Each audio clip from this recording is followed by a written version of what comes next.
ka taw he aje chendang inem pi tiang le ko ham ka gin dingo na tha thil bol te na tam pi nei mu sa tawin mi ho zo si chan zo lo nang ma nei chan sa ye na kom ki pa thu ka se ne pakai tu nin jong ni hung vil kin vin thagaw vin rang nei chen pi vin aje chendang man speaker rang na man cha la so ho nang na man cha teng le o pakai pathin na lo pi no ho hi mi hem ten nang ma wa choi dia lom na hi na ho hi ka het chin dio hin ta na yong ka nei dio he ti ka hen na min thiang lo pi aven ka thang wa e tu ni pha jo se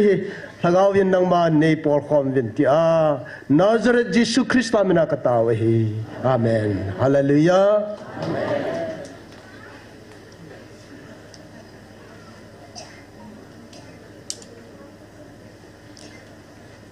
ta sa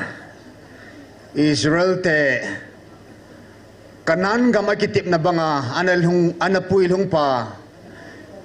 El Shaddai Elohim Jehovah Pathin thangba inumhan hallelujah atsanu Mary mangsa vanui pumpin hu hinamu theina dinga thagawa ko na asunga hungkizila now sena tuniniko zanha tuinka pungthuma vanui pompi anavila ipakayu Jesu Krista thangbai no man hallelujah atsai na kaya khang nanung pha nanunga ngai lut khang hobung khanga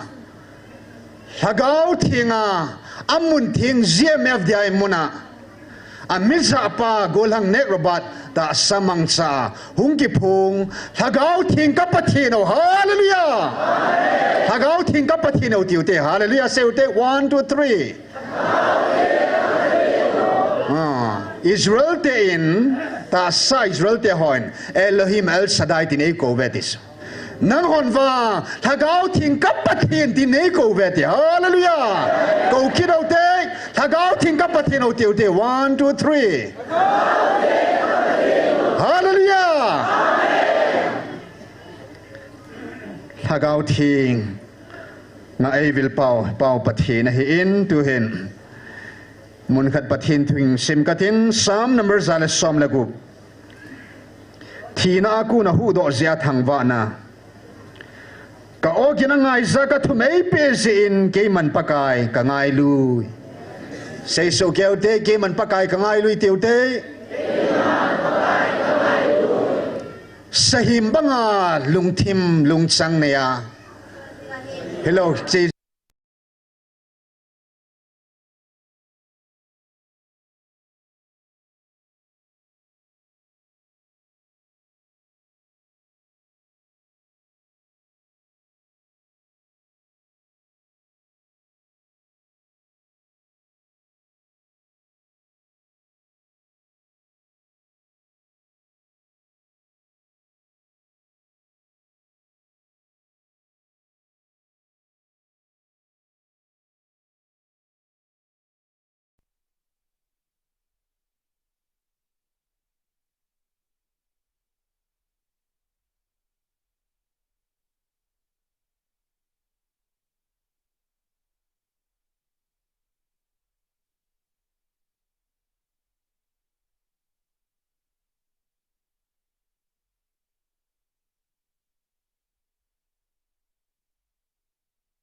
Kuin wa soy nala apin na to kilhon wa soy nala ani ki sakapon Giêsu pin hem sa pin chu kel ngoi chi hoi wa na van til ten ke pala san leisina ke pala sa ding anum poi tu chunga pathinin Giêsu Christa pin la chu wa choi la ke sing nai aphat anidan ke tu chana wa choi la sa dinga zan hi atip na ini wa ai sa uska ke lai le o pathen jong ki pa te te ding hi hallelujah hallelujah aban thu pun ting lawang pathin ki pa thu sei te ding kan he kamil han kamu na hi hallelujah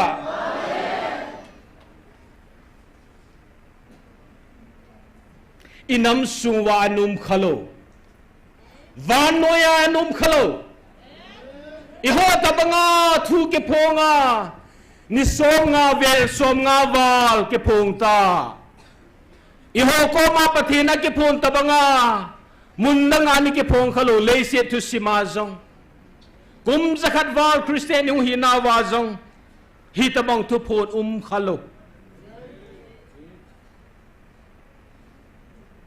Galatul in tovin igal wa jong pathin aidin piwin Israel te se adin pihipon tu chung gala pathin aidin piwi abo ibon sawin heso ke zuvin itchen now khupi infar khupya konin azid ave melmate hoto chen khom lai si akonin pathinin separate chum khanna in pitawin aum khalo wahi nanasana chi za chum nanasana zala namsunga aumen hichalayan asun azan umlovin pathil hajateni pathin mangcha in net kidang dang akisudam zingin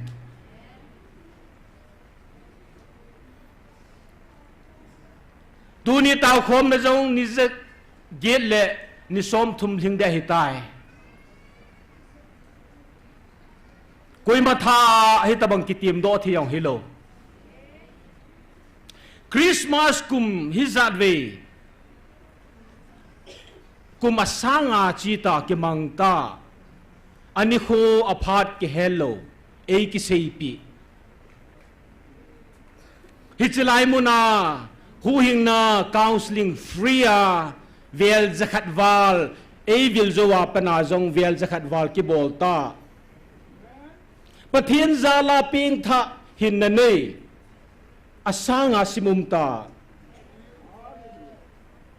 aum khalo ngan thilso ahi wanga hoilang event nova video simuwa article iziwa ipi bol ham supite ho am khalo pathin thili zat ei bol pi wa ei bol pi nu wa jong het thelo wa hele idin zolo di hi supite ho pathin nam pi tun do ding phana nam pi ki tun do lo na dinga thu seila sana pan kha hele tu ni Christmas hi Christmas su mang ding go New Testament na kum zakhat walin seita ve Herod leng pale asejui ai lo ai la sot tol ho lam chum chuma Jisu thai mang ding ki go tabang chu tu chunga jong i kha the hi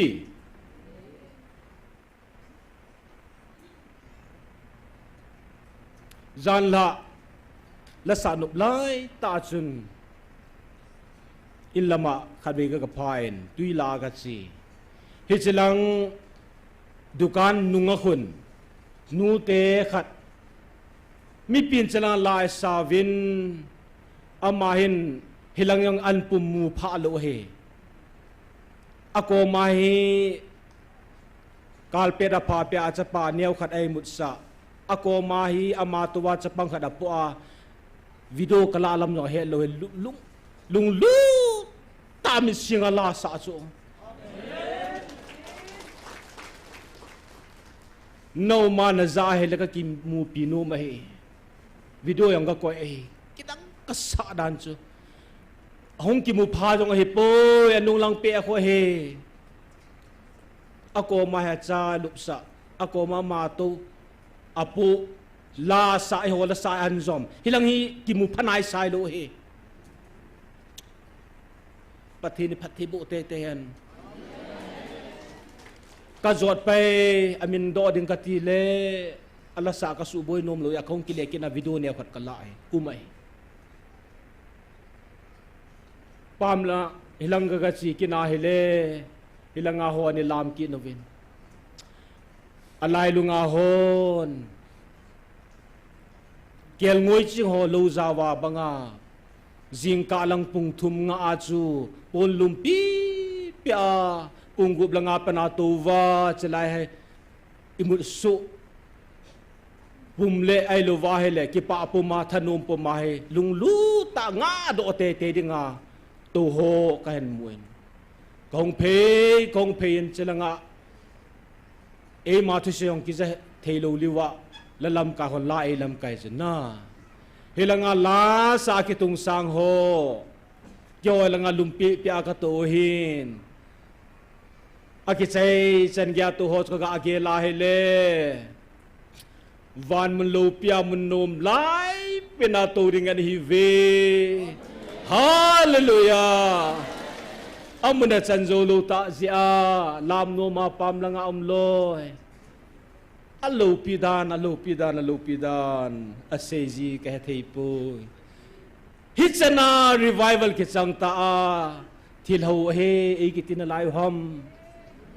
nikho hi zat chita thil kidang hi za suta o thil ho ki tin lai ya video WhatsApp article kizi yeng na lai iki hello wang wa herot rule hi khaw hi te supite ho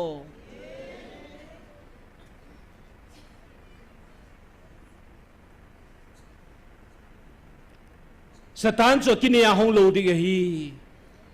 na chi na ki chi sana pathinin hen na le chi na dam na pi ho ipiringa ama na dem na ham dem lupo na te tuna hichlaya pathin tarik nga December la Christmas pakai peni ahi tia wa choi ding hi suthip zo pu vinate nang ma article ji nang ma video semin suthip zo pu vinate tuna ki se ohi hoitan ngai zuwin tuna tu ki se na sopin khanin an se hi izawa ilung he pha hi pathin nan tham ni le so pi ding zo pon te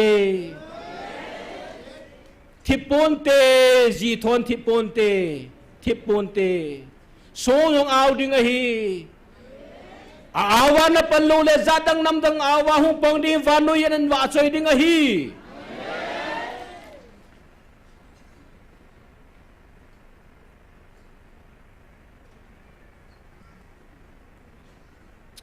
thil kidang mo nga hi zal ha thil su chu hoi tan kop zamin ka se bangin pungkal nilha punguma kipana hung towa pungli jing kalang pungli chanai to chu hi chilai satan holding it kilo mo ham beri khu khat cha ka mu loi i tabang assembly ke bol hol ha cha assembly ke bol jong le mi hi za tabang ke khom nai aning lang khana lut khu te a hi zan la cho vel vela ka hol wa khat cha ka mu lo he doctor this is what we call he green Dr. Hagin he green tea foundation second anniversary son kyong ka gam pangin chep lemum ki to thin hin ho ki ti focus ki bol hi hichilai that is the real picture na zan ha ko observe chu hi na pungkal hi zari to sungwa chu kamu beriku lu jong khat cha kamu lo he hijlahi satan na to na hiya hile pathin na to no chun chlai sang anom jo hin bolowen ga hong di wa hi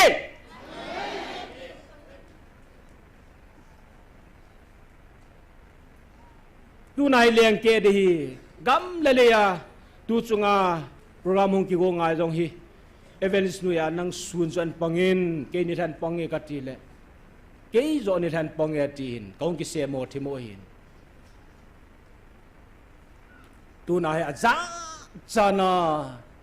hero le loi ho cha da bol de hi tai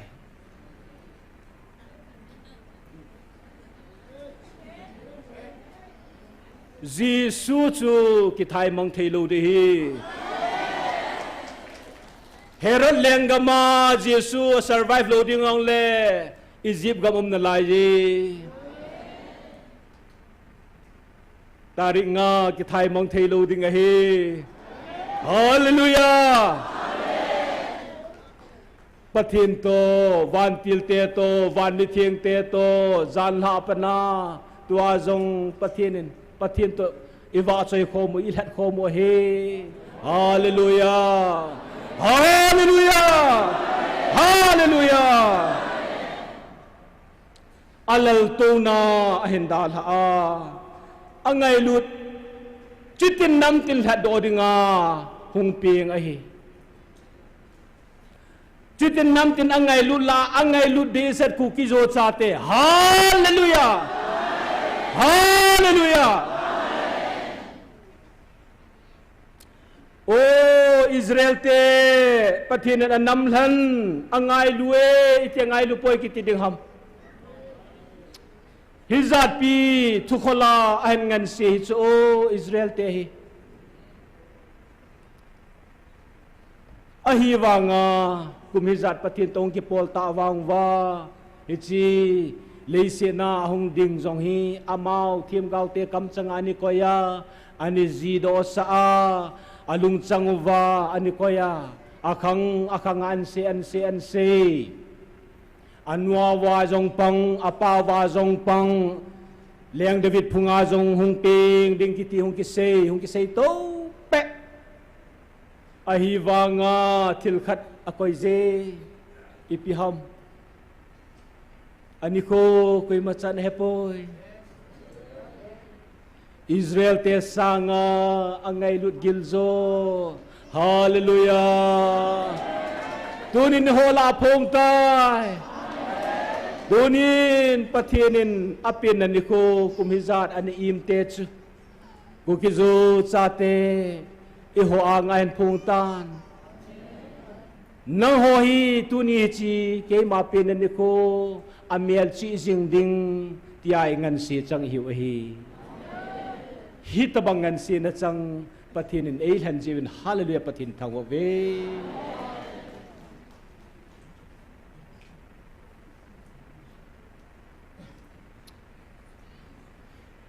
min ho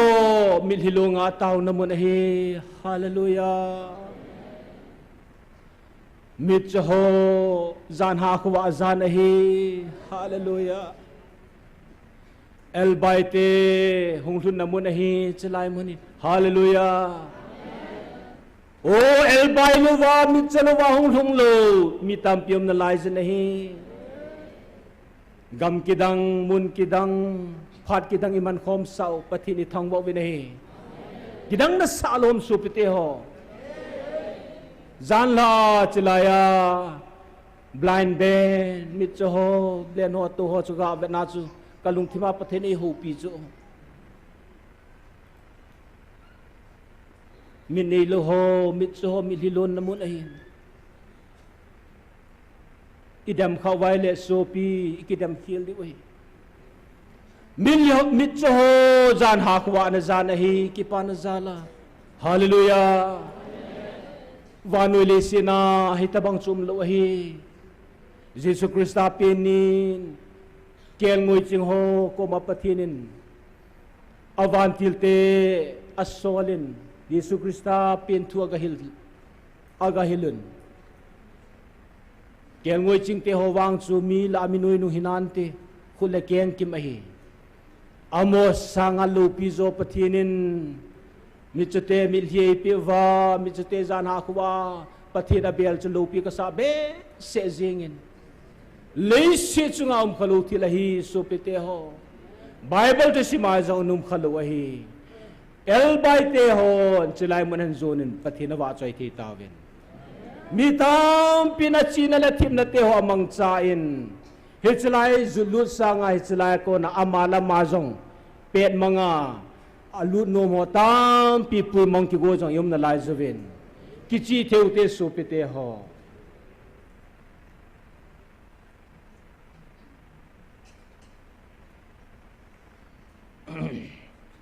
ตัวกิปนาฮีวานุยากิเสพขันได้แต่น่าอลุงดงโฮมดิตาจูปะทินทิลโกนทรงสุนเตียงเลยเมรียังลุงดงนัดสุงาน่าวานากูนาวันทีละวันถ้าเขาทิ้งอากูนั่นไงดิ้งที่สุอามาคิโมปาลูปิสลุงดงไอคริสต์มาสนี่คงกิพูนดอกกิตีมีตามปีหงลงดงดีอาคิมลอนบุปผินันว่าใจดีตูน่าหงกิเป็นเห็นตัวจงฮีป้าลาลาอาชีนทิพเนอุเสมังจ้าวิดีโออาร์ติเคิลจะโจมโจมาตาริกสมนิลงาดิเซมเบลติงละปุลปิโซเสียตัมจัว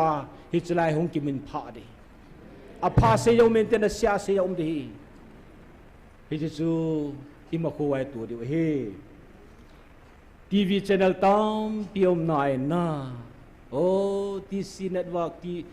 ทีวีเคเบิลอัมโฮซาเลปทินิทองเววานุยาทีวีชแนลลาฮัมพเปนตาฮิตาเวฮาเลลูยาตูจุงาดิกเรสนาองปังดิงหงปังสุมลปายอัลลาอัลลางาปังจงอุโมเวซาลงาโชเดดิงาอัลลาอัลลางาปังจงอุโมเวอันนี้คำขมาหงปังอาท่าจงปังจงอุโมวินอาลุงทิมตัวจานฮาคุวาตัวจงฮิลายหงายาจุกินโนโลดิวฮีฮิจลังอาเอวหัวคุณอตุยเทเป็นนิงอาโฮโนเฮงาดิงอุมโปอิงาดิวปะเทียนทูเอ็นจิบูเสียโจฮีปะเทียนตุยุมโคโมฮีวาจอยละโซนยังไงเป็นอาดิงไงสาดิวอาเกปาเป็นยังไงสาดิวอาเกปาเป็นให้คุยมันดิวเฮอินโทรดักชันเฮจิจ้าเก็บปามินโกลังโกเวนไบเบิลจานสิมตันปะทินทุลังอาจอมจานิลูนูตินทุสงไอทุปิวฮีลูกบุงนี้จางสอมนะครับสงอาหงกิลายหาจังปาเก็บปานะทุพายหาจังปาเก็บปานะกิติฮีอลินาลีนะเห็นฮิตโฮลอันเนี้ยขัดกันเลขนะตัวเนี่ยจำจ่าปะทินถอยกาเวนุมูจุพิมติเลหาจังไปเก็บปานดิละอุวา the gift ปะทินทิลปีอเมนโลตีไปก็เสโนเมฮิจิปะทินินเอปีทิลโทนเอปีอเมนโลวาเอปีเป้าฮีอัลซัพโจเซอะเฮพโจเซกิปะไอฮิจิกิปานจีชุน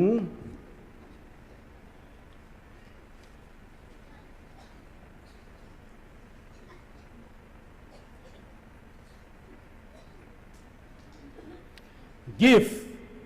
อัมมันกิลลูวาอัมมันลูวาปะทินทิลปีติจอมจ่าเสียดูฮีตูน่าปะทินเอปิว gift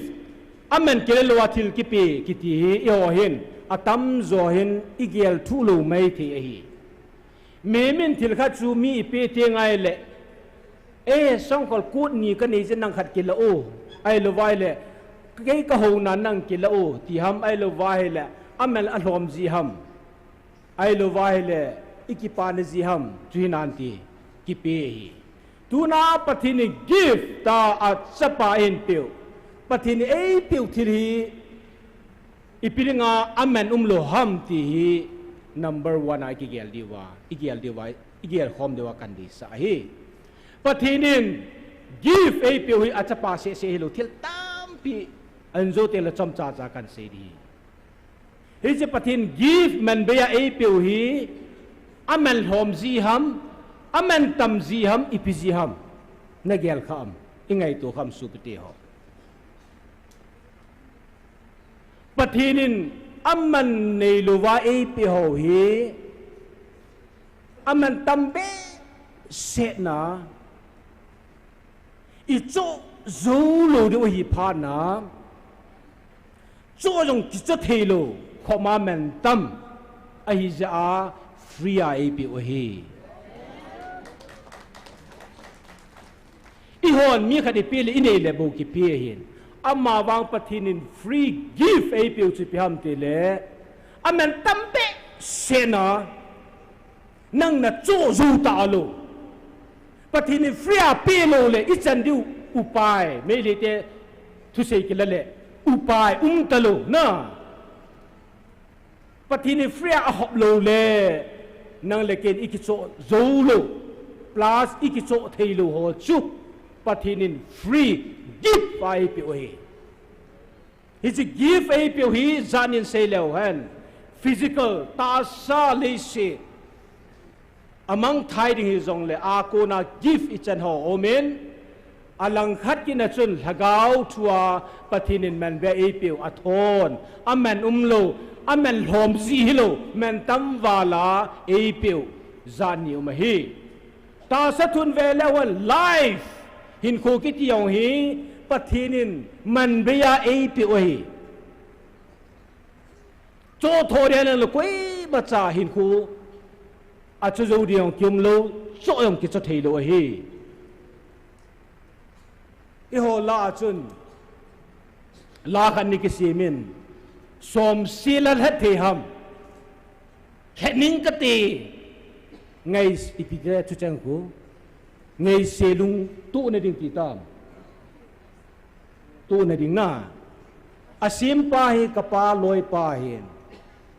เอเวนเจลิสหินปฏิณตองหินอธิชิมชูกหาเหตุทีมตะปูนอัจฉปาหัมขันยงเทียอลอยนูหินอปูลูจะเวดไอไลน์นบีเสียยังกสิมิตีกันนิจจามินสมศิลเหตุเทียมติโซหินโคจุดเหตุเทียเลยศิลสมจูสมอะไรเดียวเลยแค่นิ่งก็ตีติโซจิตาลีเนียอลอยปามงทีพานาจูโอ้หินโคจเวนาเฮเลอามาดิงเสียชีปูตินวานุยาหินคอมเมนตัมดานปฏินมูสาหินตินสมศิลาเทหัมเทเทเลเทนิงกตีอธิโซหินโคจงฮีสุมละไปเทเทหัมเทเทฮิปุยเทจูจงฮิปุยฮิจุปฏินินฟรีเอกิฟเอฮีตัวเนี้ยปฏินวาจอยเทียหงฮีปฏินิน give hin ko APGA Dr. Paomin ay luwahele Dr. Tim Honjong hin ko chu achi ding teng le ajandam jo ya umlo indim sum kini yong le sum tol he thi yong hilo wanoi le se to he ding jong le kil he thelo hi chi give hin ko chu pathen APGA o hi hichihin ko pathin man tam ta ikicho thelo ikicho zolo ap pai ipiti naman nam hui kitiong hi tu na mi zari to zani chun ka gai samin hilang yong kyong na oxygen ki chuji ta cho bungkal zanung ki to chu na hui tu pi dan chu o mi zar Christmas ki mang khom ding hin oxygen ki pote ta koi ma sa oxygen ki boi lo chuปฏินิโซฟรีไอปิวสุลาหินคนหงเกียอันนาซาดัมโลปุงการขัดนี่ละขัดตะบังออกเซนอิบุลปีอาให้จงเละอเมนคนลังเปเปเกฮีไอจงจูออกเซนกิบุปีอากิป้าโลเฮน่าจำขัดหงดำโดกาดังกิบุนลาเอหินคนหงเกียปฏินิจิมีจัดปีออกซิเจนไอ้เลยแอร์ฟุยกิโตจงปฏิเนยเปียวเฮียอโบนาปฏิเนเมนลาโลเฮีนิสาจาลาทิลโจเซมุจิชิโวขังไอหวันหินคุยมันว่าไลฟ์หินคุกิติสูเทฮีนิสกิติโฮจงปฏิเนนฟรี มันเบียเปียวหินะกูเลยได้กิเตโฮไอโลละมูละลางทิลซิมโฮเอ็นเจลูหิงโฮเนดิงจาดิง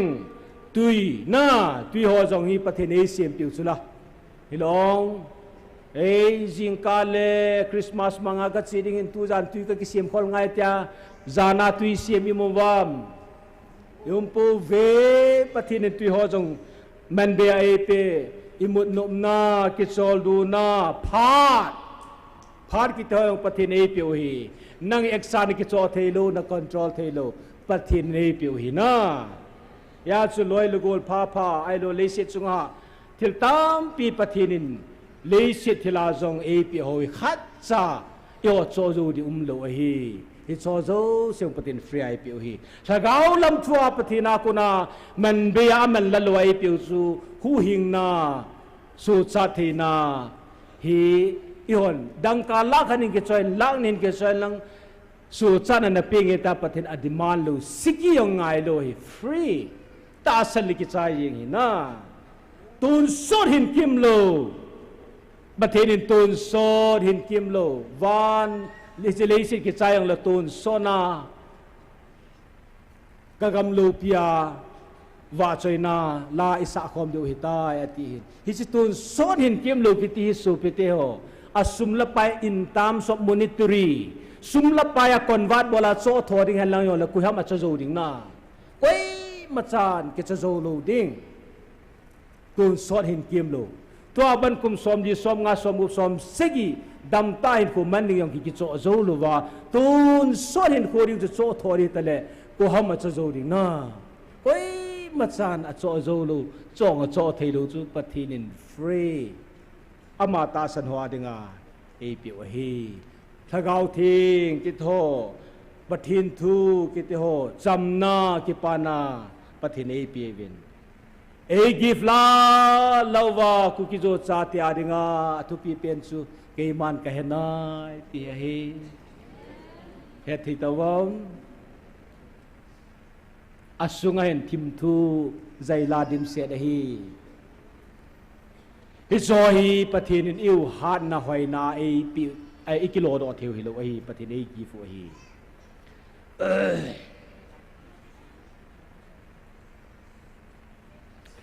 เยซูคริสต์เลเซียนาหงเห็นอิโฮบังอาเซซุยอัตาสโนอนุซุยโฮเยซูคริสต์ฮีอิติสัพพงดิตามตีอโมปูนาวฮีฮิเจซุนเมธิวกิติปากอสเปลลิโฮเซอุเตนัมเซกันไนกอสเปลลิโฮเวนไอเลเมธิวกิติปาฮีอิสราเอลเตนอันนี้เทมาเจงูไกดงอินมิซอนเซฮีมิซอนเซตากิเทซูโอเจซุนงากะซุยกิตตะเกเนอติวฮีอามาดงซอนเซฮีกะเฮนินakisin Jesu nunga zuitai Jesu nunga zuyahin Jesu hina hoi na lupinan mucinta ayan mucit pachun o amadam dama aylo la angay lut iho mga hilanga ay dam hon ay hetim tinidiwa ipun at tabangwa Matthew kitipahin Jesu chung chang tuhi ami Zeus te het sitting anum ta na hele Matthew gospel the gospel of Matthew anji ta na he Matthew hi Zeus ya da ki ji he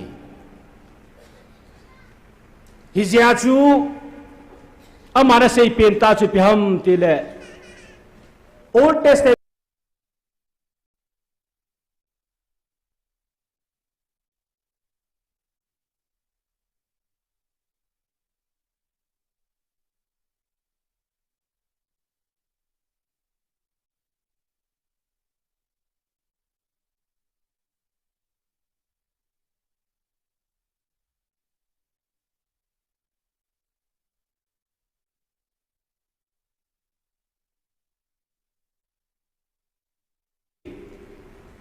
Hizia chu amota san thading dol ta hi Matthew chu hong leo chun khangui thu aung ke peninten Abraham aung ke peninten Jesus Christ su la hi he thei tawam Israel te convince bol the na ding ailo a het chin the na di convince ti le za chum za men chin Israel te het chin te na di wa abul lang si hila at an het tau Jisu ki te pahi to asu tu the lo ji wa Abraham akon an su sut su na Jisu Krista an su la he anina Mark Gospel Mark ngin Jisu hi Matthew chun Jisu hi Messiah hi ti project abo hi hi ho ading hong hi Mark ki ti pa hin Jisu hi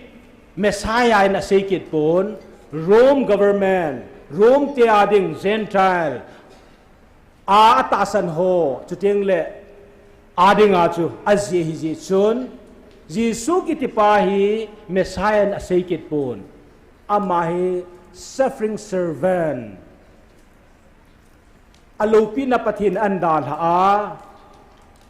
iho thado dinga su lima hong ahi ganthi hong thu ahi ti pa hil them de dinga hi ma hen an ji ahi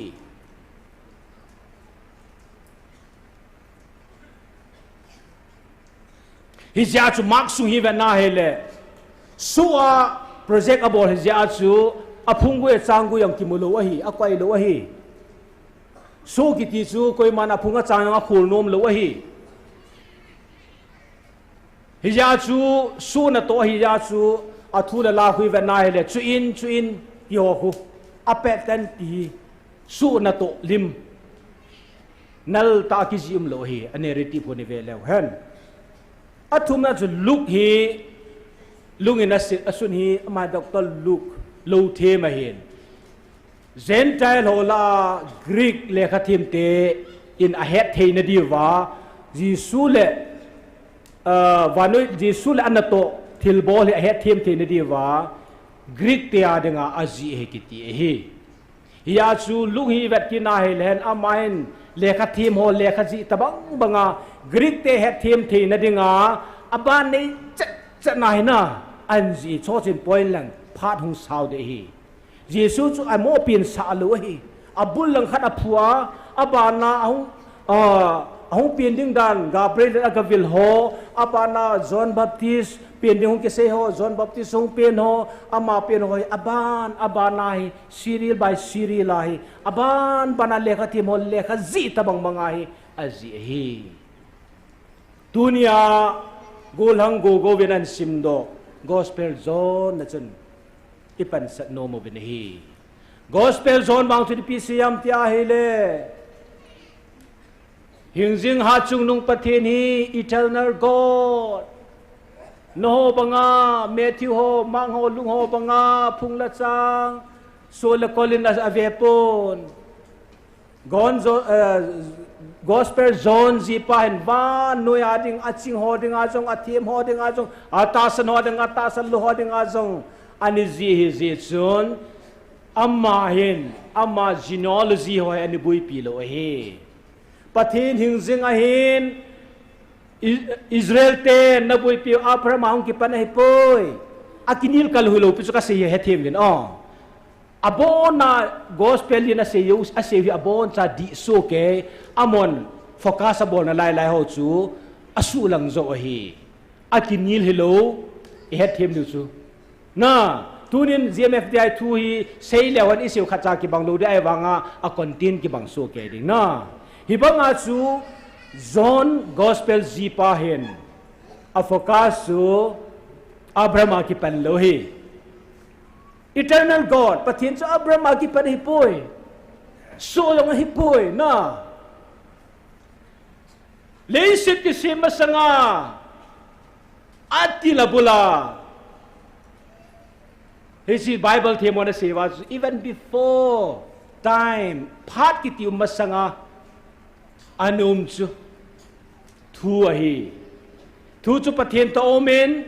thu chu pathen hong su tai ti Jesus Christ hi Abraham hong ki pani poi thil zo siung ki pan masang ki pan hi tai ti chu amara focus no mai na ai le tu na i hoa ton chom chan ga te ka leo hen ga su met leo hen mi tam pilung don na aden i ho kan teksa sei dinga chu mi tam pi pastor hian lang ai lo wai le Christian wanu le si de ho se lo wa mi hem lung dong hi ipitirana Jesus Christ cho apin ni koi ke hello ham ti choi kidang ta mo mo hi anu Mary jong hello apa Joseph jong hello ipiji edem amma hong ko nahi eternal to sona ko na hong kun do aso Mary kisim masanga numpa Joseph minaboy pi masanga numpa aso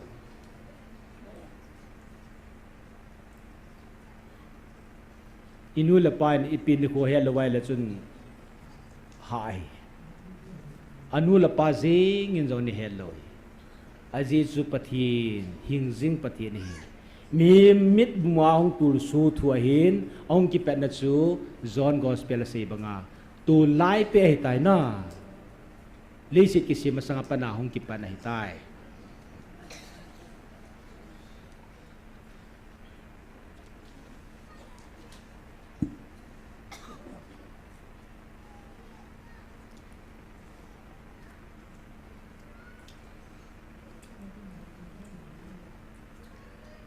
Jesus Christ apin ni hoi tai vena hele apin nin ani kho ke pun a hi wang chun zo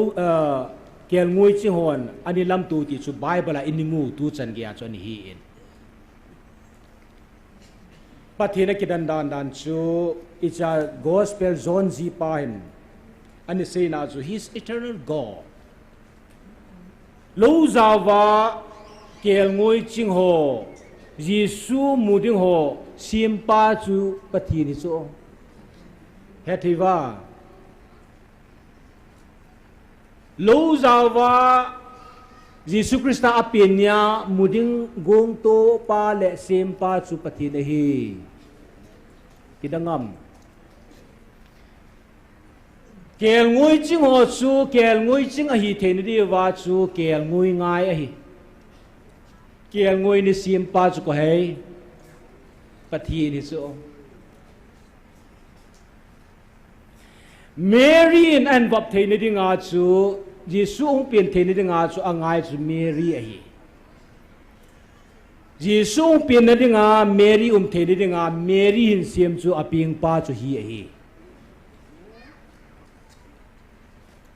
Heti tawam Jisu hong pin di nga chu nunga thieng khat ngai a hi he chi nunga thieng nu chu ong pin di nga chu Mary nu sunga Mary hong kizil sa chu ko hai Mary hong pin di nga chu Jisu hong pin di nga chu Mary ngai Mary hong pin da thei ringa chu Mary nu chu anau bu chu pathin apan nga hi chu hi chen ni gong to chu tu na hong ping pa pa kai su Krista chu hi chu hi John gospel da sei chu lei sinin sang hana ti ju la sa chu na lei sin sang hana ti Jesu Christa hi lei sin asang ding pathin sang ding lei siat chu pathin asang ding chu ki sim chu ma sim chu itiam pat kong lain kan sein silent night tu kan sein pathin planetam pi sim lei siat planet nam hi ma sim amaum na Wandan tumeti seita ven avel vela ahong dinga zan la seita chula alal to na ahenda la wana wan mi theng ken hong vai la cho i hole sim ho zala patin thang wa diu cho lathabu simpa ko ham kahe po isa jingo chu wana van meeting ten I jong le angai lu ne zia chu anan zo di lo di hung thau thau de ti sula hi chin sim ho chu koi ham to latha sim ho gil mong mong ai wana van meeting te hon leisin en vet wa hele atu ding he lo chu kidam na ki tha ding ki mat ding hi bang si so chu amu wa hin o mi theng te chun pakai nang chi hin aliang pa hung hi chu iliang pa hung ai alal ton an dala le sin hung ni chu avet wa hi letrin pangana to wa letrina chom lu dinga na ki gul ha tabang so anet dan chu wanui le sina pathin hung tur so ding chu hi zong le angai lu na zala hung tho tho hi chi zong chu pathin an sim ani go na hi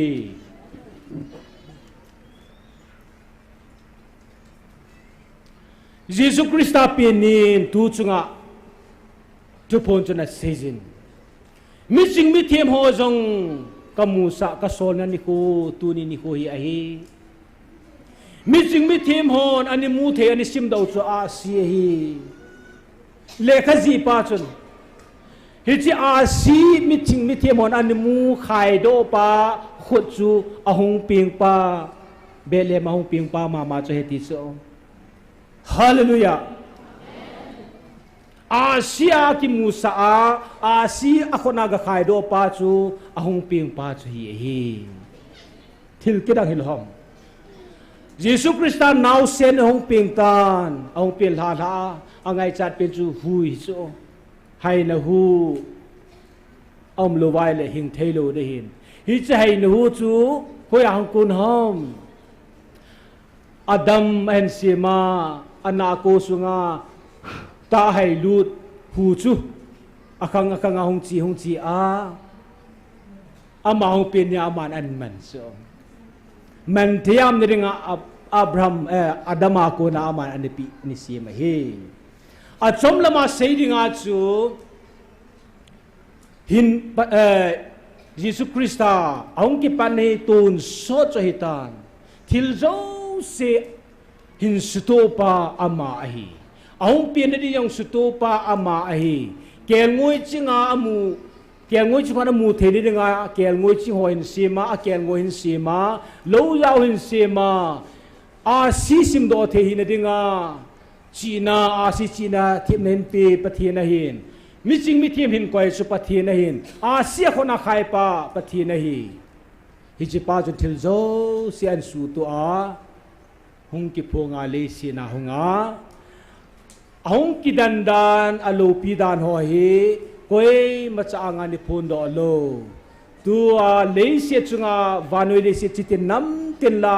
angai lut pe acha te I ho anga hung phun ai tai hallelujah mitam pinichi o ki pa ding ipitirana ta san thilom ti khol di talova itirana pathin ku ki jo cha te chu mere te sang angai lu daham ati mai meu chu dawalin Israel te to ite ka belhen ilungdam di USA te sang ite ngai lu dam tiulen lungdam dom di na it's me he hope to ite ka chu athulan chu na iso pyo chu ka tai mo na hipun lin ta to te ka thi chong a te ka lo chu a he nau gil lo hi chu a hul gil lo ai a chai na digin Matthew bung som la gup chang som la thuma pat som la gup hi vet na hele Jesus Christa in a sejui ho koma mi hon ke hi ko hi 80 vem atini ipya don don wam mi ti hon nang hi John Baptist pilu sa John kim khani Eliza kim khanin Jeremiah alo them gau dang ho a hi nati ve this mi ho to se he chu he theiwa mi hon ke hi ko hi 80 vam tulu sa zon hi them gau a hi Eliza a hi alo Jeremiah hinte ati ve su mi pi ho answer hi mi pi ho akona Jesus Christa mudano hi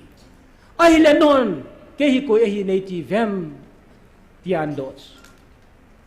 pitalin hingzing pathin ha chung pathin hetis tuna zong hi chalai hong ke phung pa hi kim khanin kopru kim khanin shiva kim khanin lagau gilo kim khanin thim gau lem ailu ninunga ki sei ho tin mi tampin sei nante aile tunan hon chela thupung pa apin ko yung sei do pa atu gilo sei pi pa ko hinte 80 vem so pete ho hi je khang chu i phau he tu lai ta ai miten ipipi sei nante siva tinante ko prupa tinante lagau bo tinte thil lem tinte thim gau lem tinte thim gau ompoi thim gau in thu pong kapoi laya gau thu ompoi satanin hichlaya hin thupon bang satan bang chu pathin an mangnai hichlaya keiman kehenai ti hi hicha thupung pa hi koi ham midang ten ipi pinse han lang zong le i ho adinga inam piu tung do ding pa dunia lagawa e la kompiwa i ho zala hi van noisin in hol diu hi dunia hi this is the day that the Lord has made patini ho dang ai simpi naw ni ko hi so pete ho kumiza sungin apin na ni ko chana vanoya Jisu kilim na le kilopina lopina wa choina anum kha hi jong le pathinin ning kumahin phung do tan kumlung ken hung gongovin tunin imang theita vin iham phawin o kel ngoi ching ho sanga ham phazo Israel te sanga ham phazo chitin nam tin sang ham phazo ai so tajin pathini thangwa vin hi Taringa 2023 at soon. At say na dingin susuga asim dong kate. 2023 kumatsun. Taringa tuni ni kuhin. Vantil kilote ho. Adinga alas na ni kuhin. Sang khana chun kagam langova. Kachinom ta ve. Hichilahi ki ho dingin. Ha savale nagam sungova mehi ke hodingin ha savale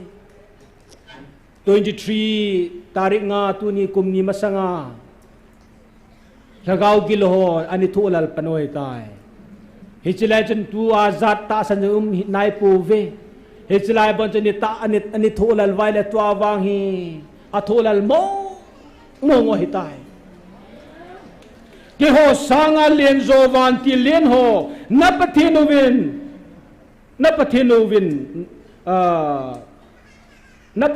nanga sa taw ve hallelujah hichlaya leisena satan na to tha ho sanga hajo vanti len zo ho chu nagam sunga dingin pathinin akoi tai ati na chungwa ki hon Neu cha khajong tha kani tapo ve nagam sungova buina thun sading thun saan nakaowa ki to mo sa le buina ho chu ke ho na to na ahin kana to ho kathil gon ho ki phong dinga napathenovin hichlai mona in solo ahi ke ho thane na ki chai tai hallelujah hichlai mona He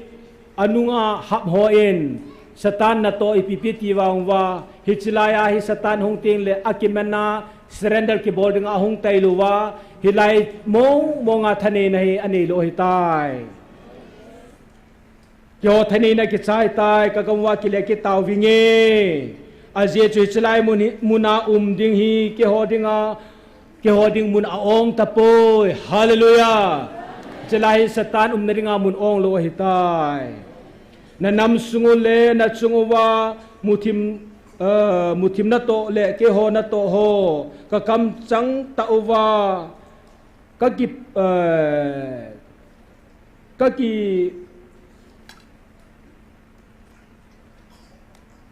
พลโลเลเนเฮเทโลดิวอหิจาเนเทียมเตเนดีวานับเทนเวนกิพงอาอินโซโลอหิบเวฮิจลายาโยของกิพลโลเลเนเทียมโลดิงจิวาของกิพลเอติเอเฮเทียมโลเตเนลายฮอจูลุงดานุมตาสตาเนนอัดดัดโมโหจุตาจุสตานอามาซิงเต็นจีคุมนี้มาสังไอตีtuยองไอป่วย 2 years back ไอป่วยคุมนี้มาสังไอตายtuหินุงเซกินหันลังเลอากำเอาอย่างโซตะลูเดฮีที่หัวนัตโตฮีเนเฮเทียมเทนดีว่านับปะเทียนวินุงกิพวงไอโซเลตยาเฮเทียมโลเตโอจูสตาเนียโลดิเฮโลว่าอเมนสาหิดามนาตัวไอ้หัวจ้านันบอลด้วยตาจูน่าอโมทุยยาจุชลายกิพงไปหัวดิงา give ปะเทนทิลเปลวะจุงนุงเปนฮีเกมันแกนายตีปะเทนอากำจังฮี maybe คุณจะเห็นฮัม revelational gospel for the Kukizo community Tino mahina hilaya tuponi is a revelational gospel for the Kukizo community Kukizo media dinga tupon gospel kipana tupon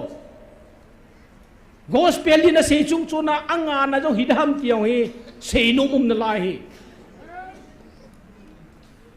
mi tampin bible le mong ti chibo asim de wai tai tia git saloyang chuma hi why not me thivina sia Israel ti adinga Jews ti adinga zia tunai hozo sen Jews so context ai kipulwa amo addressable tabanga ihon pathin thu ki munai nei thewai le tunya revelational gospel according to Kukizo community pathinin Kukizo chate tupon ghost ki para tupon according to Kukizo chate context a kiji jong hi gospel di holong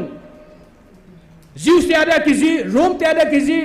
Greek te ada kiji Vanu ada kiji theile why not Kaiman kahenai ki it's a revelational gospel according to the Kukizo community ki thei hi Vanu yan simding hi Bible ani ki koi Avad ho izat hang phai dong ki koi be Bible hin se pa ma chun an se ki na where koi machan aman theilo only God patinin bo aman the the attributes of God patin ama bo set aman the Old Testament akimutabang bangchu kaiman kahenai tia jong hi same voice oh hi o mama chung hi hi chu hi ho zo sia dinga Kukizo cha tele adia vanu ya dinga give kipana ha chang pa kipana chung nu a hi ise now patin patibuta hai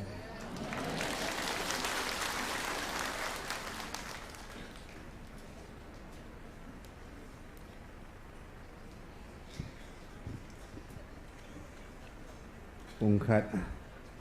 minit nga vela sa padahin pungkat hin ko ban sa an sain tu ni a pathin thu kilom ta king sena ACPU Reverend Dr. Jesse Boy matsunga ke pa thui sevin amalen sungyong pathinin let sen pathibo ta than lang Rut sana va chela hin so hin Bible hin sim ho hin pathin thui nga itil kho ho abon cha chung bai ki pa naw vet sa na in khut be ham la lai na beng ote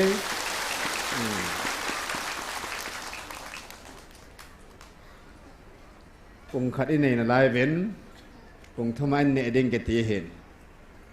lai program ke chai len khom na en kunga ta ko ma chu len khom mi pi in lai sa khom kit diwa hin yang san heltin a ye pung thum chan chu en ne khom ka sei chu program jing na lai in tu hin a zo en ne ding en kung ding so khom la ding wa he en kung program ya chom ben go ngo ten na he cha chu en kung in nam pum pi di la van mi pum pi denga amma sapin hi to kel hona he che ilui diu ta sa en kung hi pathinin inam sungwa ta sa de hagawa ichungwa lenga ai tun piu ammi pa pu psin en kung phat theibo na en kung han do na masapin ha man ai ni ei nei pi diu hintin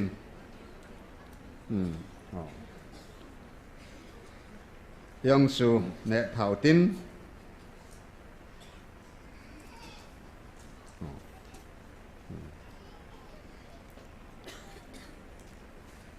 henge tu hin aban na zomoten a program sadachon ane kisi tha hinga phat dung ya ki hab ba ke lamang si hin tu hin pa thong len ama jong pha jong jing na lai to ki thonin ba chela sading pa thong len na ko bote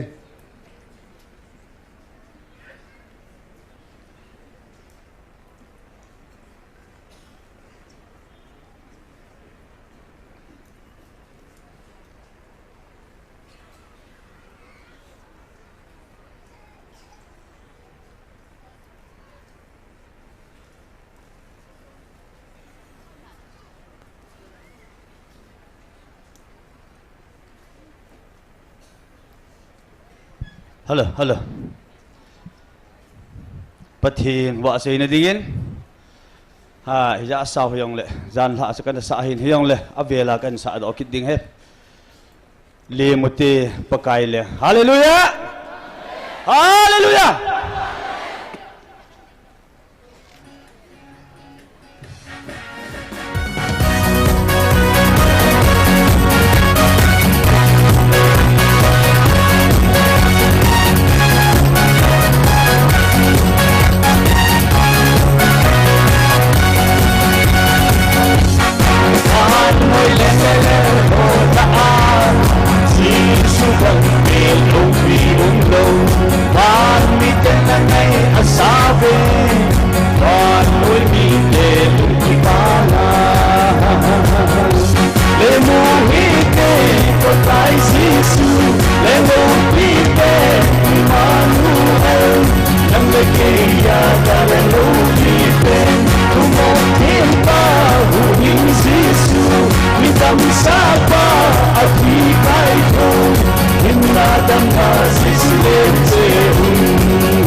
Jesus.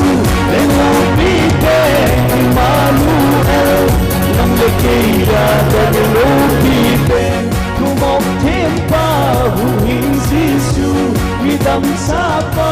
at hi kai tho hin na dam na si sule se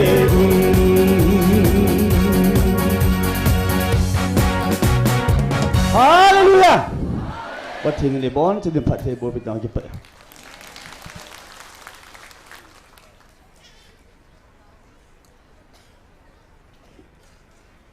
Banasar ki daw tin. En ne ding dan Christmas committee ho, mess committee lang ho ako nin. Koy kung sa mapanga, koy na ho ma iti ding ham ti ham ho ako nin. Ki vai hom tu dol na. Ma ako na ngai thau te.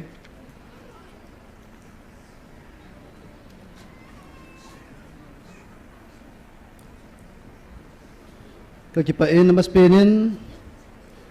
pathian thangwa na kan pin sule Christmas committee le mes lang mo po ho zo se tha khelin na bon chawin Christmas sibai kan bolave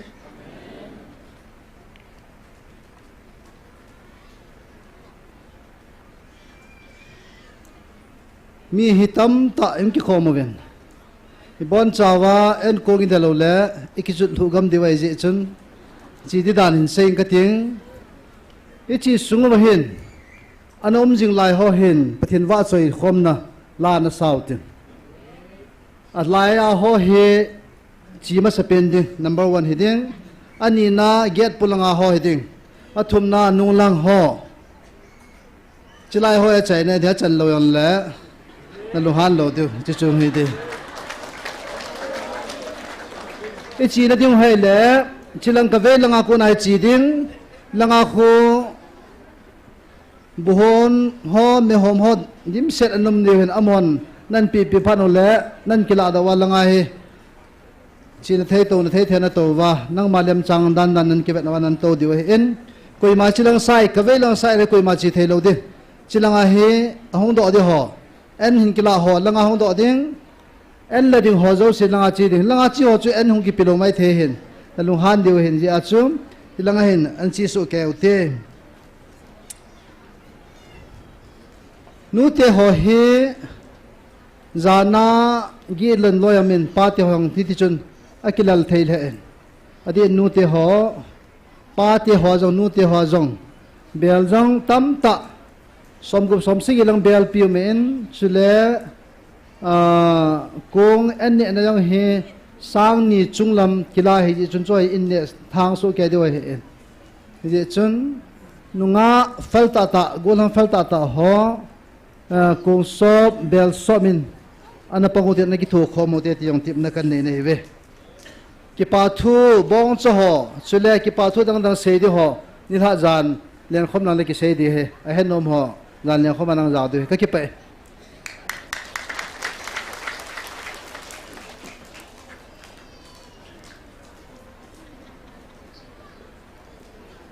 Vai hom ho thu thun sana chal le han boy lo ding hi in si sene ki het jing outin tu ni joy offering ki pana zala hatsang pa ki pana zala i se khom ho he chi amun thing pathin ki phun amun thinga amai sam sum thing hi ilai muna maintenance sa ki mang cha hi to ki lona hi chi muna lu ding hi in it chi offering tu nya dinga adang dang yong se hinan tin hyong le tu ni ani khomo monga itu hi to kelhon san atam al hom thut so ma hi in he che he tu ni a thagawa e hon jong phat theina e don be be theina ding le a pizo se ding a jong thagaw lam ta salama phat the i chan be theina ding ovin pathin in tu chung inam pi diwa pu mo si banga achunga thagaw phat theina jong akoya thagaw wa jong hop sa thagawa pakainท่านเองนะติงก็ละเปปูทางเลนเซวันเลสปูอินอามาอินปะทีนเฮงะเห็นหานดอกให้เน้นตินเฮ็ดสิอีตัวดอกหอกฮีสร้างสมงาและสมเกียรติเห็นนะฮาเลลูยาสมเกียรติฮีกัดสมินบอลกัดตินปูเปียสองอดามายและกุมกิด December 5 อีปะกายปีนี้เห็นhong ding haki January tarik nga hi tulbo ni sim nga hi pu PS กุมสอมสกีเละกุมทุมาหินกุมดีตายฮาเลลูยาอามังเก็บปาปีวินฮิโตกิทอนะอามาจงกุมสอมสกีดำตันกุมสอมกิจงดำมันกุมจักรจงดำมันนะอาวาร์สอมกิที่อามันจงอดัมปีนัดงอดัมสอนัดงานนะoffering sekomos sang som nga yam muntinga ludin tin som gi hi ipuin kum sot adam na dingin som gi dam ma ko nai na pe deu he events pu thang den sein ups ku dai han do tin collection offering hoyang han do hin nei la ke pa mente ko ve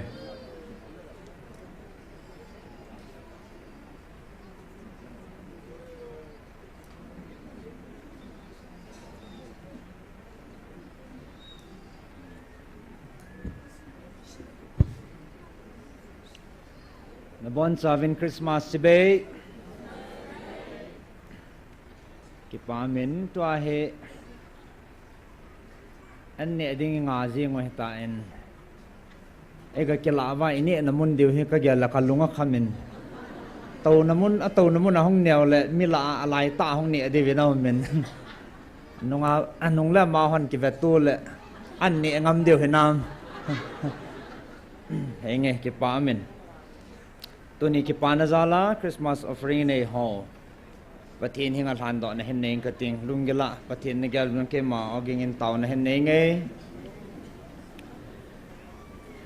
hallelujah lopi chungnung e ngai lopi nu kapau hingjing di ta thing kapatino tuni ni kholopi ta nei mu sawa adia vanui mi koi machan ani khole ani dan phat kichi ta ane hello nang man thugu nane im tunia ke hon nammi te ngai lut sang pina lagawa nei velova namdel hantia na chate na del han na ka chanwa tuni ni khudi ta la phat ne dan phat ki chi ta ho ne het sa zalwin ka chi pa vin men theng kan thangwa vin ke pa na zalin ni khu thing le ni khudi ta ho Zevanui hat dinga naung penani ko pakai Yesu Krista penani ko lopi ta kepa thanoma kalim thei zalun ang khom ha zo sin kepa na zalin kanei kham khamu kain to khomwen hechi pakai tunya na leng kam machal na dinga nang mai na su thenga phathi nei bu pi diven na khut thenga kan hlan ne he ain choi ho zo se ain to do ho zo se nang man phathi na bo a ta salamazang thagau lamazang atha bia namal som na phathi na tha be na chanding in kan tau pi kin ne he pakai ichim ki to khom ho zo sin na lengam ma chal na dingin nang man mang chan lang ban cha ma thagau mang thai ding le na lengam ke le na man cham thein ding atha ta na khona kan thanen en to khom ho zo sia ding le za kai ite ho zo sin na phathi na ho ki pa thu sin na khut thenga hen thanen kabon chawa dingin hu hing pu Jesu Krista min kong tawin he amen pu pia sung ding do entin evangelist pun som git hisim do entin hang som ku idita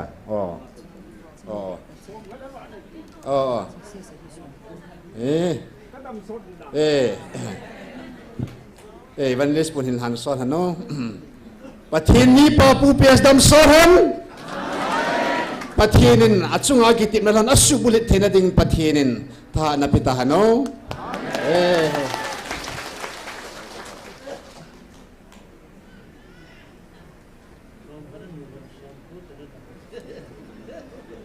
gu thimen pe po te chiong he hachanu in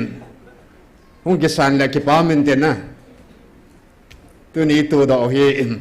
sang som nga a hi in it's a ministry ading a hi in mun thinga ding it's a amana zole ungi san ten tin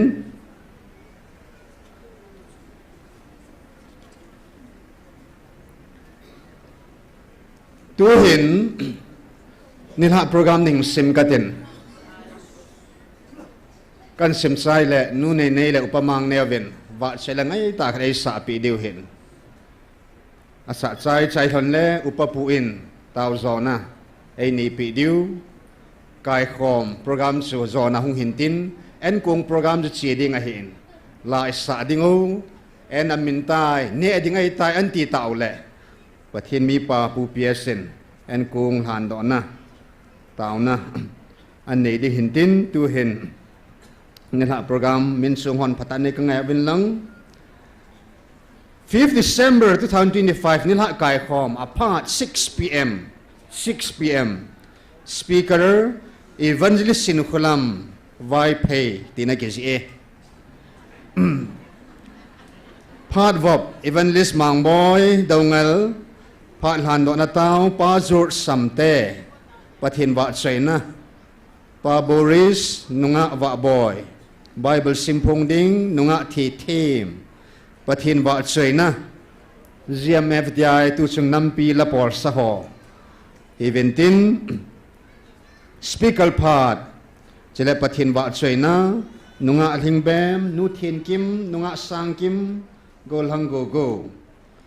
bana ki pa thu seina evangelist thanglen se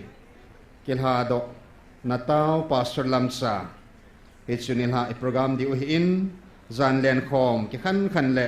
zan len khom azok ngal ding lam kul jong ding a hin alti so ko na la sa na jong ding chile sang bala jong kyong la ka san mong la ka san nu mong e ti o mai le mo hodinga jong len khom pha sunga ju sa the hin tin e je chu nil ha e program diu jong committee te ho ngan si ta khilana chikan phun do ki hin tin tu hin nu nei hin pamang neo mani nu pa wa chela sading le mi pi tau gol hedi chona sakpan na gon da na pa jong omin nam pi tau na jong hi to ki honin sun khat ve na tau di hin tin amani an sa chai le mi pi in tau gol na inei dingo pathin hinga ke pa thu sei jing o tan na to din thil dang mong thum po tin pathinin kum hizat sunga thil pha ai bol pyo khan simo tin na ha simin tin ki pa thu sei tin thangwa taw na in pathin henga neu tin upapu in phat ho zo sit sai na taw zo na ma in an nei de hin tin tu hin mani nu pa phat na peute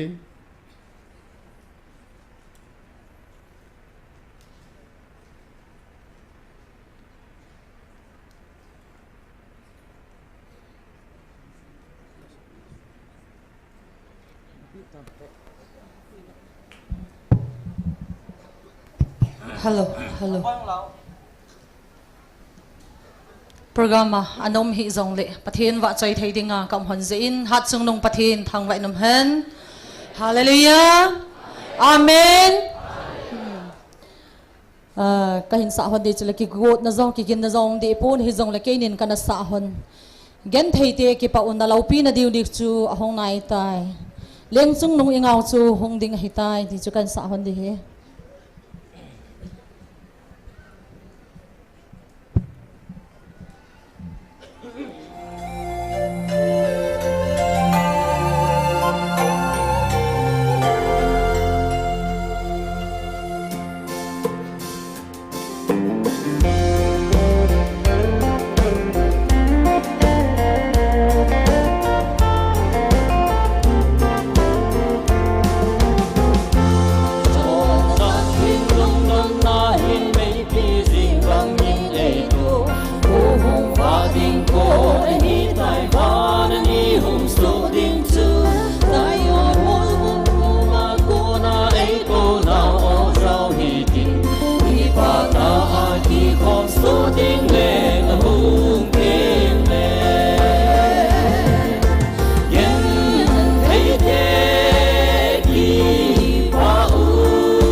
chu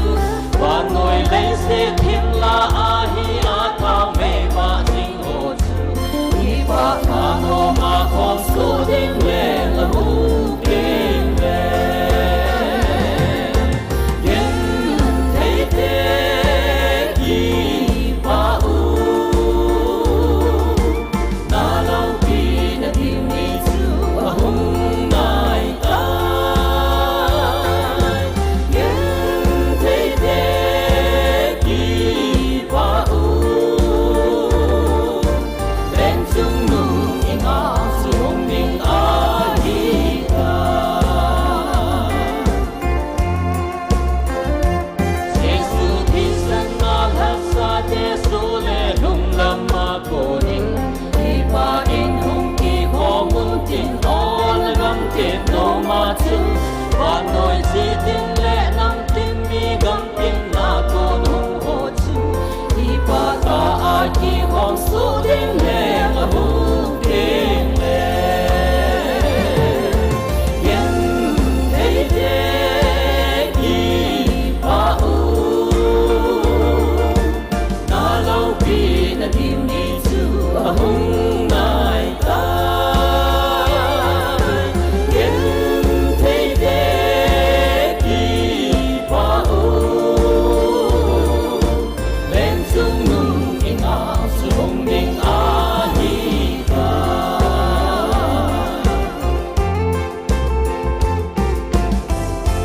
Pathinin pathai bo pi tau hen.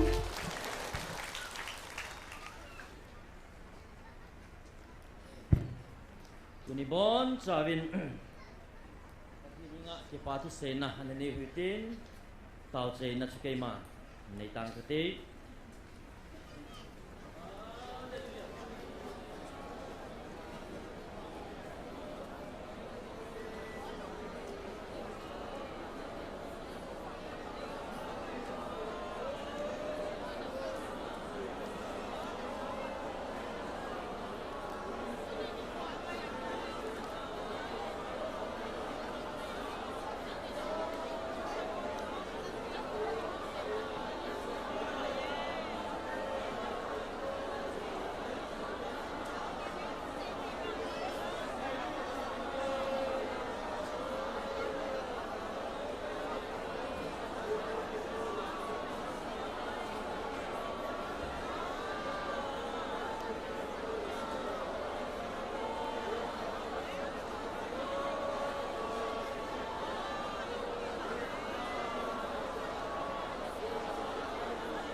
kakipa bepa kakipa nang matong khom nom kasal tuni pakai kapati hepa nang matong khom nom kasal be pakai kasim te tuni ni ko oh pakai koi matsa nama hanan kipo na nangin tugo na imho pa kapati ban mi te le mi te nagop ni ko pakai na koi matsa nam na sepi na ani ko le ani dan koi matsa ni zong na pate nangin behem te si na na pia nung so to hideham padeham te pakai ni ko kanaman ho zong pakai na na chate nei gel kho na zal bin pakai pa nei sa pi ai tunin bang pakai kapati nang mata re pa no ani bil wa pati wan mi te le mi te na go ni ko pakai nangin na dam ngai lutte sunga nei phon do pi ta si na bin thil lo pi ka thang ma phe nei ai la kanam pum pi bin pakai ka he thiem po me nang ma oi ta sa wa ka za ta jiu hin pathen ka sam the po be pa na kyon ma ka he thi mu be pa ka nang ka ha kang nom po be pa ka nom ka sa kel ngoi ching lau za ba kel ngoi ching ho pa ka nang ma le se na be ma dong nya ha chang pa ki pa na tu pa ban mi te nang ma ba se Allah zading le ngai dingin na phalpi e pakai yo wa pa van mi te to la sa khom the ding a phal nei pe se vitamin the lo ka kaman lu danu ke get po be pakai ham le pau tam da na pi no yo nam mang pakai nang ma va sai ding na ma nei lim ba pakai van pau nei pe se vitamin the lo pi ka tang ba ne kapawi pakai nang ma va sei dinga pau zo si la na len do pau zo hitai pakai tu ni gau sam na kam pau tho na pau hitalo ding ki ngai lu na nang ma ngai lu na ka phon do na kam pau na ngin phat the nei bo pi de na ko ba ka tau bi tu ni ko theng ta de nei phu do pi pakai van noi hin ta hin vet diu ai ne de hitai pakai tu ni pakai chi nang ma thu go ma no ya the thang ni nga nei ngin sin nam mi te ka chinung tho tho ni se nang ma seng pho tho tai to bin kanam kai bin pakai dang nei ngai dam ba nei le tho lo zen ding bin ko ma ka taw be pakai thu ni na ra sa ma sa wa sei la ka sa do ho ka se do ho ha sam pa ki pa ni kanam pu pi ba goi lu te ding thu ni tu kisay lagi sa do pat hay nay bu pi phan bi khat dama nei se sa ho ki pa tu ken se bai za na chu ha chu lung ka pakai na ja je shumina na ko ma ka taw ko mo hi amen la lam kai hong ding do painting koi ta bang azun su de na washroom chi nom chan su len khom sunga chi chi ji theu hen ten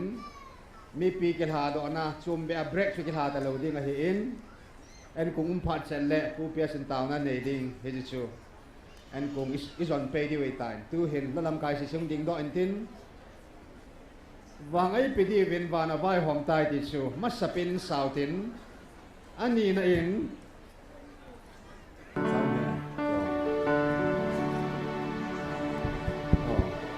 abana la dei na pa mang la lin la ka dei hanin tin evangelist nu hai nu la ka dei han ki den tin abana nu la lamin na ga la ko nu la lamin la ka dei hanin tin amo dei han khat la chi sa ni mo wa dong kin le aban dei han ni bol kit dio he ba thong lin hoi lang yai tang a ko khat de ke he ta lo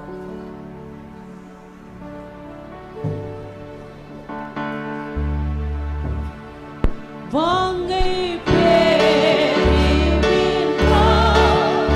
na mai la ho ni ta den ko kha hong kin ai den ko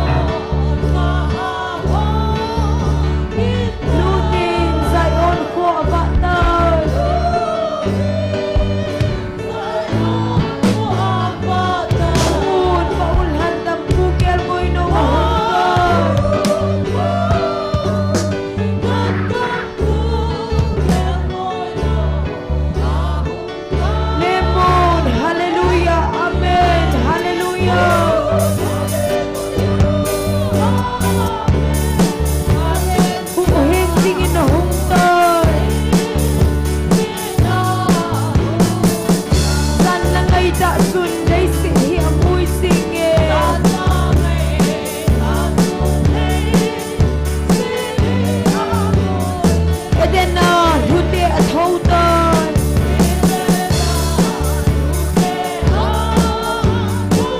Hoi Ham Suna Siet Yusu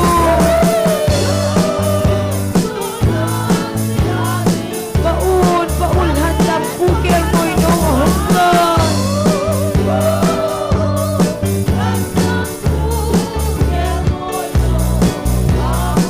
Lemon Hallelujah Amen Hallelujah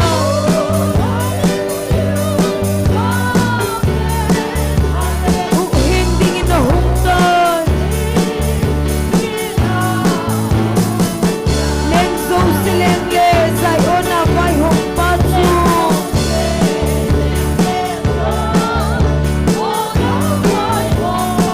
Behem Den Sumil Thay Loading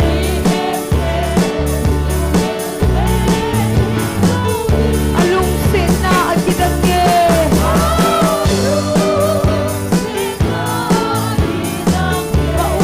Baul Handang Pukel Moino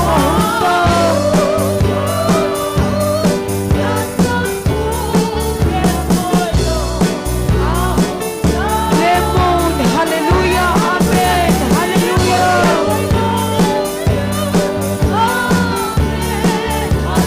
Umuhing dingin na hungan Alim la sabit van mithing te zausin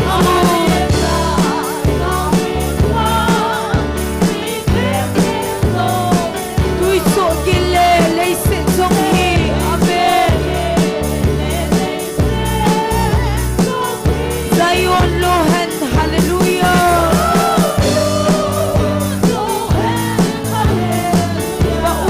Baul Handang Pukel Moino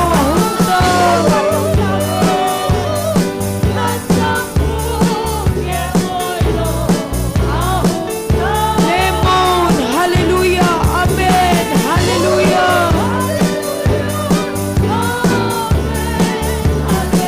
Hing dingin na hundan Bang ipinipin Panabay home kita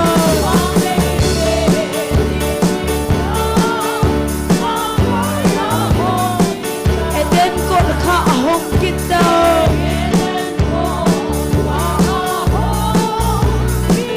Lunin Zion ko abata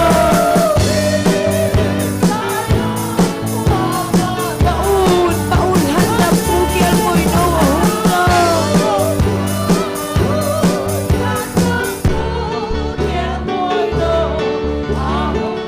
Lemon Hallelujah Amen Hallelujah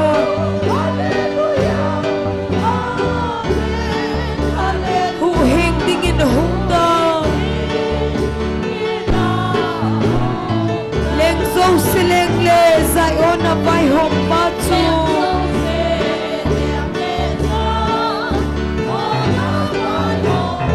Behim Den Sumil Thay Loading Alung Sena Akidange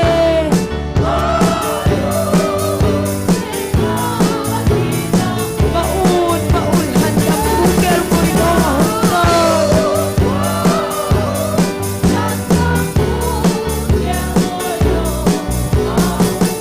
Lemon Hallelujah Amen Hallelujah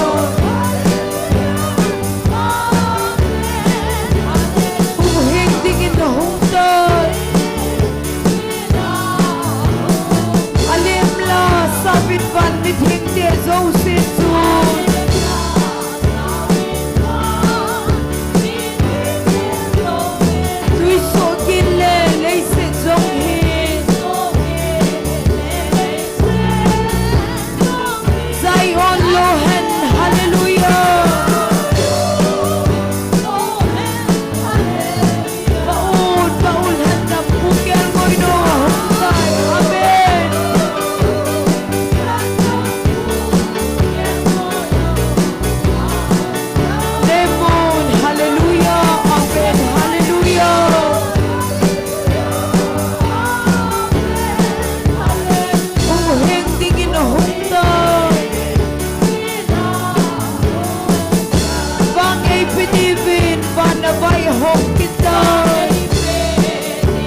Pat Zosin. Hosana Samzingun.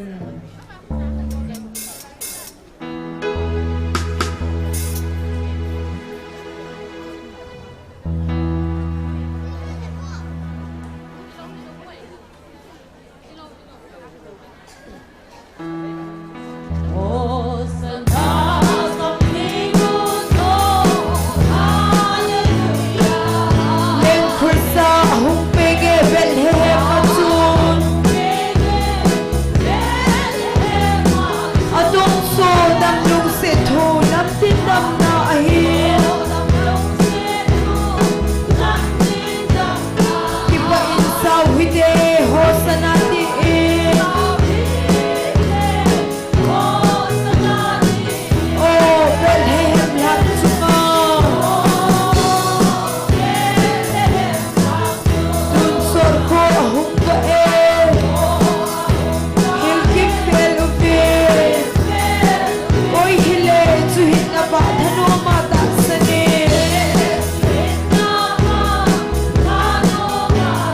Lung hem kale gip na thoki dalaw din. At inangin alaw pi et sap na leng masu.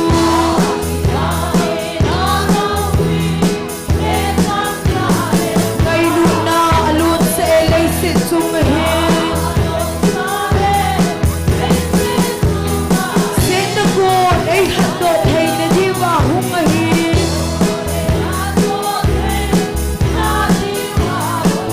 Lung sit kam leng hi ipagay Jesu. Oh Bethlehem hang sunga.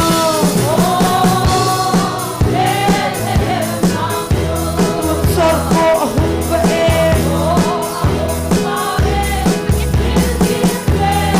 Oy hile suhin na ba thano mata sane.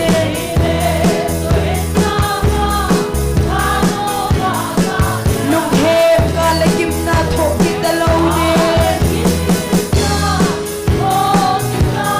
Pathune mahong lungkay idang hay nawahin.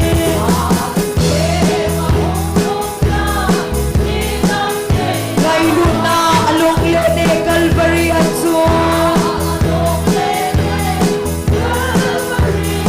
Adan se ko yang say thay lay mihim del ang. Alung se nagamnom ay huda binte. Oh Bethlehem hang sunga. Kun sor ko ahong bae. Hil kim belubin. Oy hile suhin na ba thano mata sane. Lung hem kalagim na thoki dalaw din. Sayang daw pinapagay magsay hol pauso.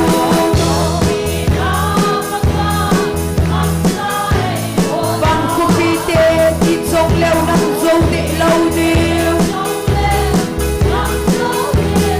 Isakay ka isakay alalpen hen amen. Ay ngay hunaw hikoy manil kay law din. Oh Bethlehem hang sunga. Kun sor ko ahong bae. Hil kim belubin. Oy hile suhin na ba thano mata sane.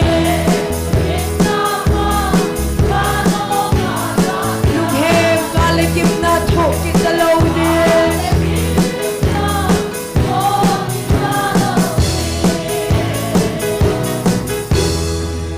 Hallelujah!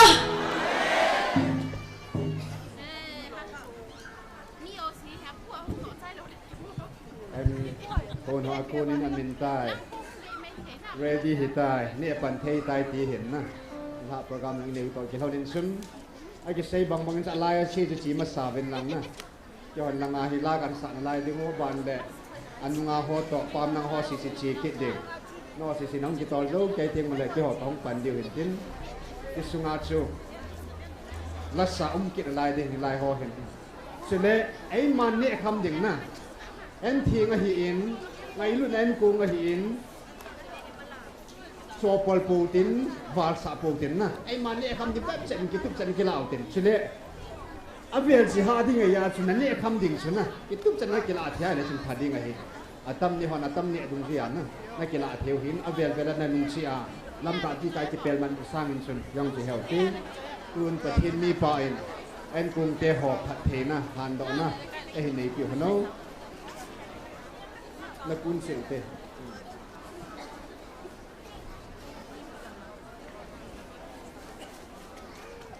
ngai tu he ko lang tong sang te na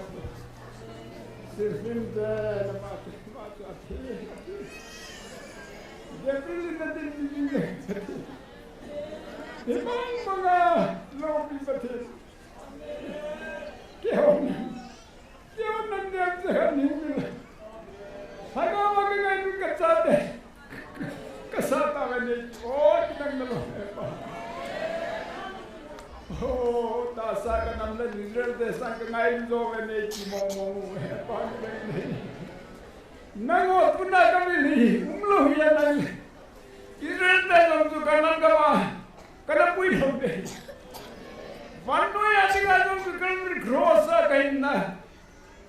kathisan kana phal lo de ni tin la he bom ba ngai du ka pati nang ka ma be pa ngai puna tin sa ka pa pati o mi hinte ka la nang he pa Michael la man di lo ne so bi ba na cha halo ta lo lang hi ko mi front line hi ko mi the politics bol hi ko mi na ga sandri he ne he pa na ma se na ma thunung en ka so bi hilat sa na tam no online na ho to hin na na paka ni ko se gen war kam ta he pa mi do na se Nei sumulin pimin, nalam khamam, inci halo nenung jam kham, nasibay ho jahatla som kon usol som se pansa jong lecun, aboy dam boy jetu, nang sibay sa ke sibay tam joy ne, nang sibay tam joy da.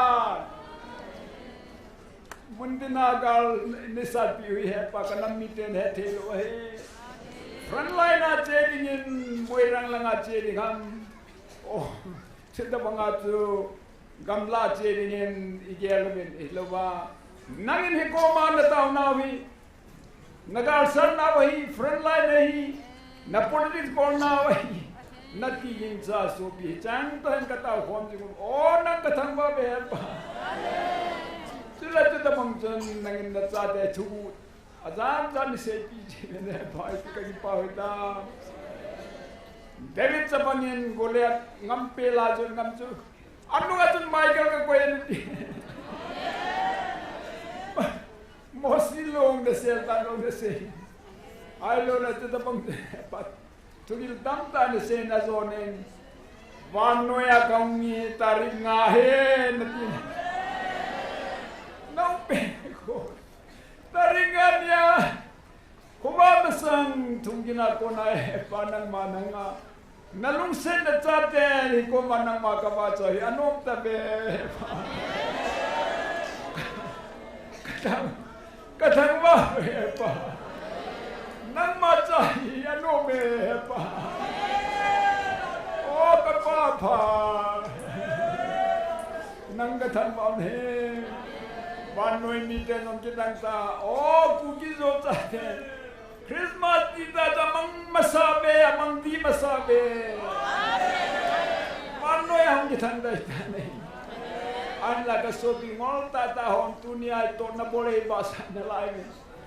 lungsen na ma hone them bi min ten na lungsen ngai chan ka taw ne amen la tu ne phane ne pa za ne na hum chun he pa nang mapin ni kwa lo pina na supitano nengai lundano wan bite lung helsa wan bite pa na langai yo kasama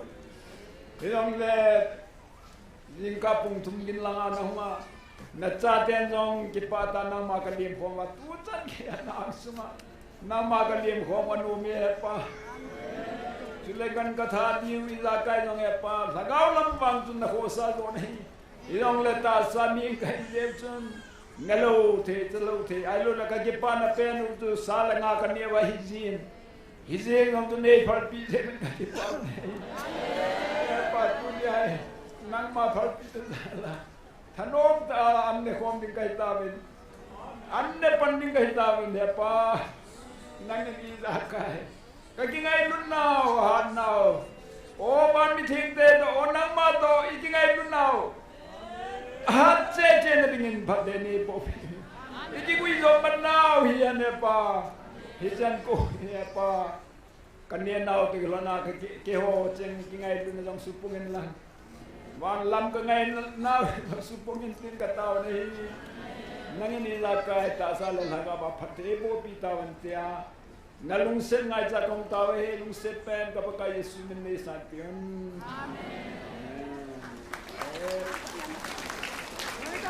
Nalem pa. Sa pangkat anu ke holmoy. Isi step mo yan na. Mga ating 7 lang kakain. Sa pangkat anu ke holmoy. Anu min tem.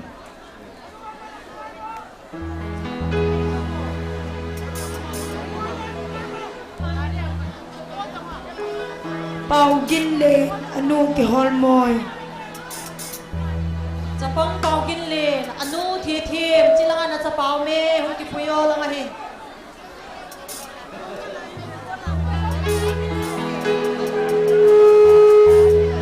Kaya moy ting ho ka san pang lain.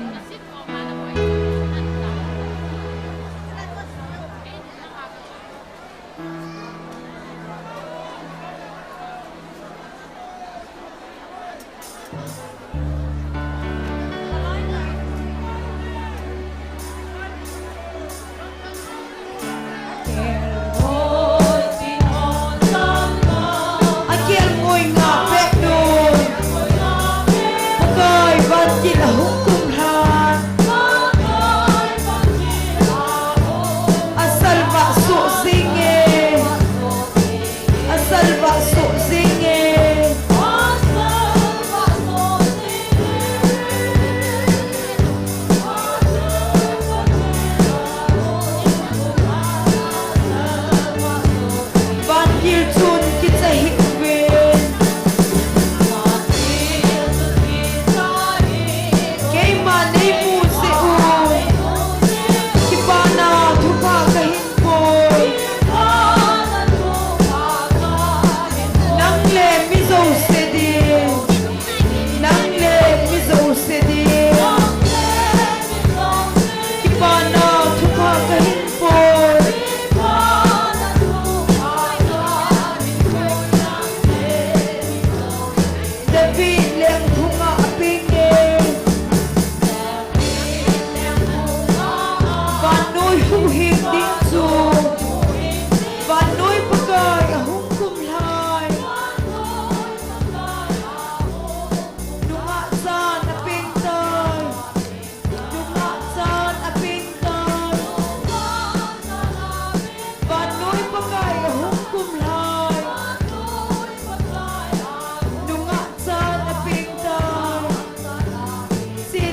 kizopana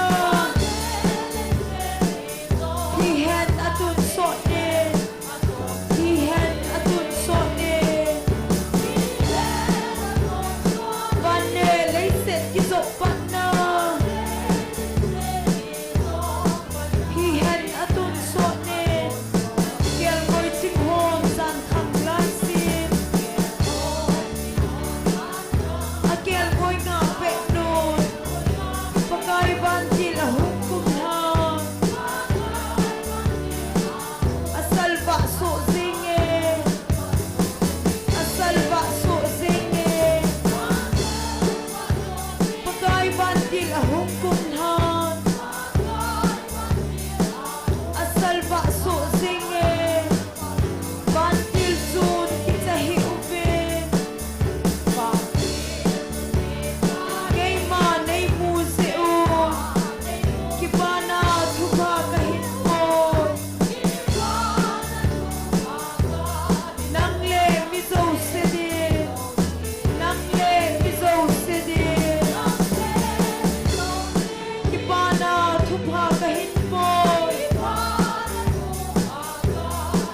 Nang le miso sedin David lem hunga apingin Panoy humuhing tingso Panoy pagkay hukum ha Lumasan apinggan Lumasan apinggan Panoy pagkay hukum ha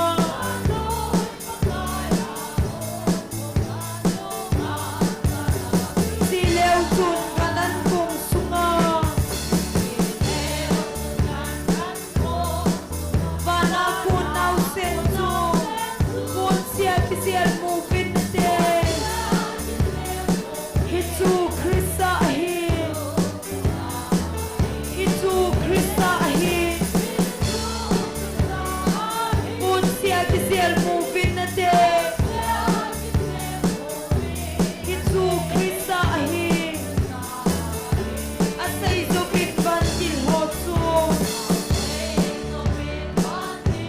Vana la asabe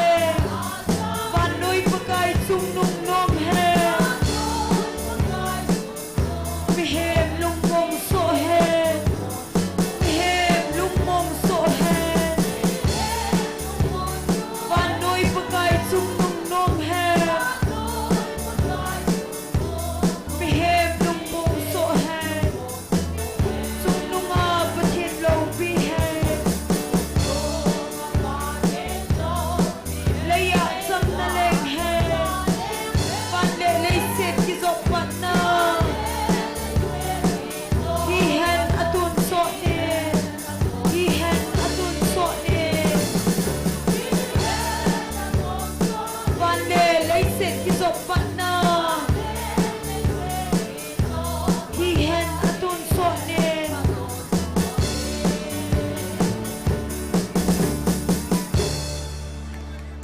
Tim gahon asayuy mesiyale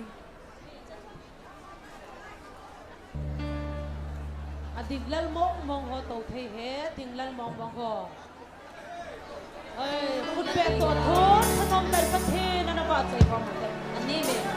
Ay ating nom mong building a tau thei thei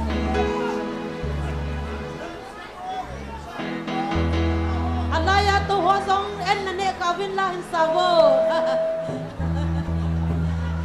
An mo ngalo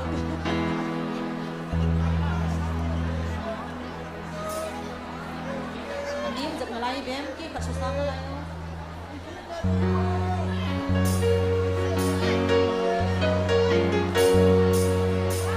Thêm gạo hòn Gây xa lên đi lâu vì hung hung ta Lên thả cái mà dù lên môn lên môn Lên thả cái mà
thả bên ấy hi lui lần dấu xe lên vâng in à bình nô mê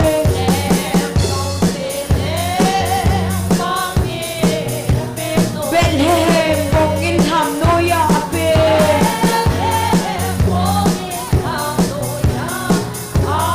amin kita lên dù lê muốn lê mô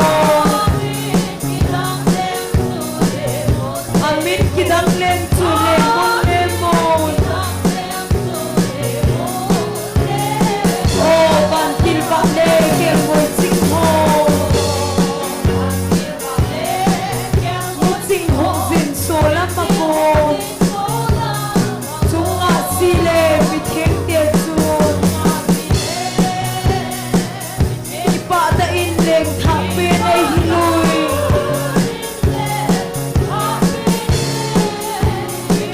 van til tên thả na là ngày sa về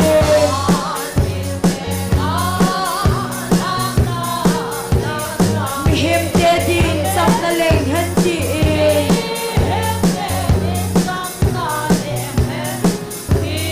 Krista sắp na lên chùa lê môn Krista sắp na lên chùa lê môn ô van til vạn lê kêu ngồi chính hồ mi chính hồ dình số lắm mà cô chúng ngã si lê mi thèm tiết chuồn ipa ta in lên thả bên ấy hi lui thả đam na đa lel su bini ô chu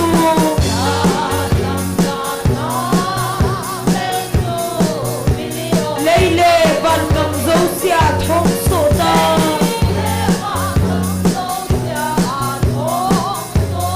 lên Emmanuel su lê môn amen lên Emmanuel su lê môn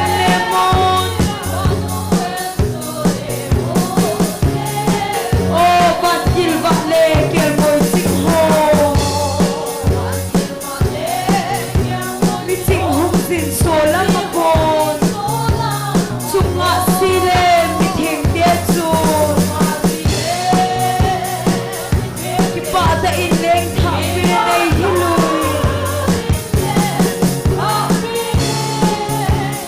thêm cao hồ na xây ui Messia lên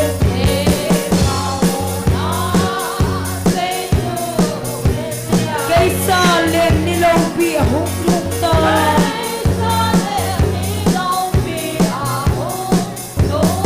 lên thả kipa su lê môn lên thả kipa su lê môn ô van til vạn lê kêu ngồi chính hồ mi chính hùng dình số lắm mà cô chúng ngã si lê mi thèm tiết chuồn kipa ta in lên thả bên ấy hi lui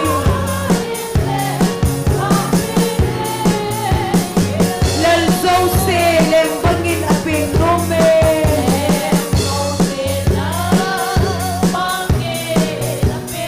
bên hè bông in hàm nô ya à bên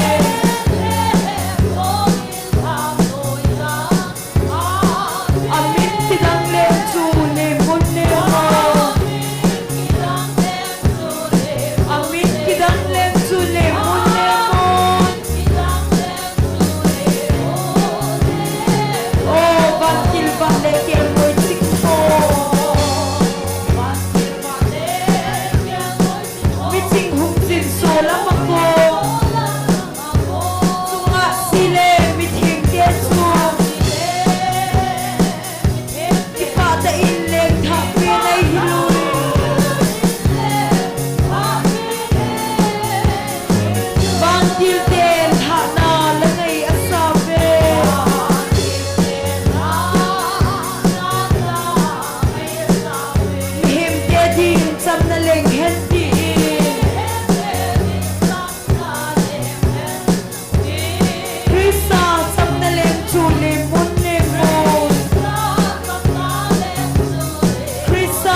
Hallelujah.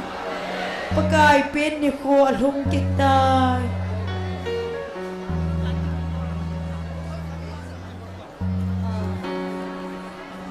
Ancang loho taute alaya anya chi hilo sunga apam langa anung langa atong nom nom taute ading nom chula kho lo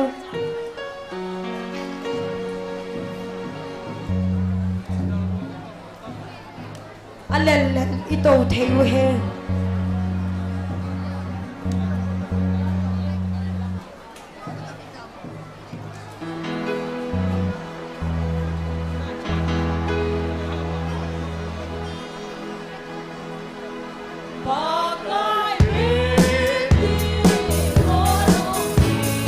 selung leng pai te lung akai thobe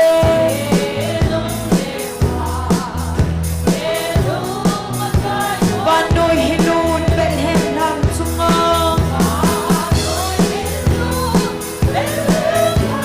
Ginsan nalhang lenggal kai sin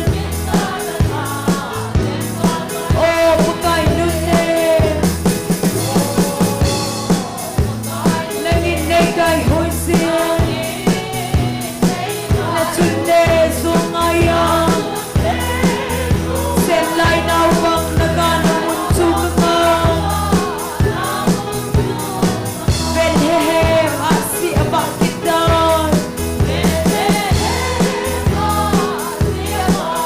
Eden han ko khasum abak kita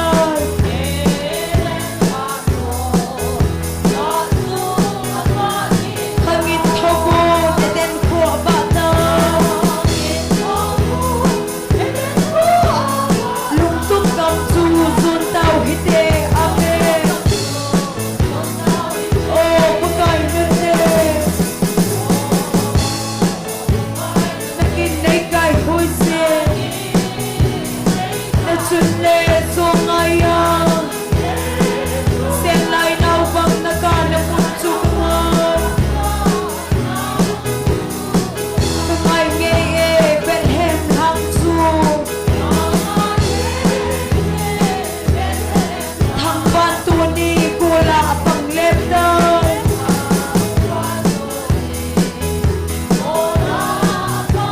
Kong in sunga pakai leng bai ta chu Achun nu Mary apombe Oh pakai nunne Nangin nei kai hoi se Na chunne sungaya Sen lai nau bang nakana mun chunga Anong ngeye pakai nagam chu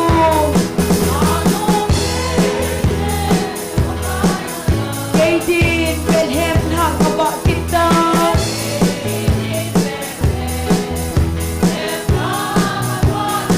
Ila pile pude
apa kita.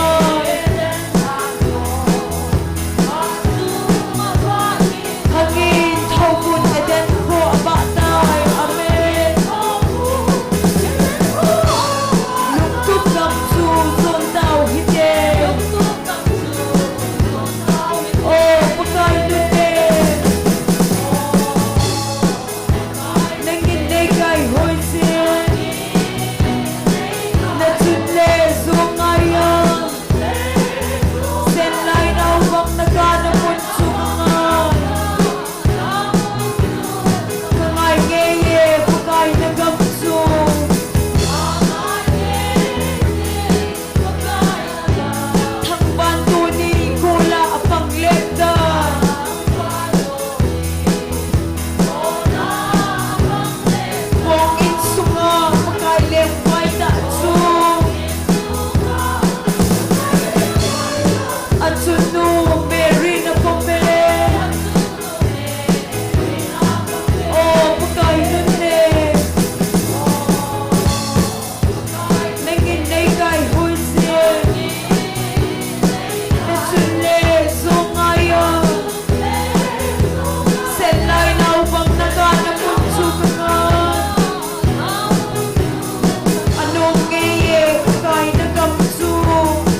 kay hoi si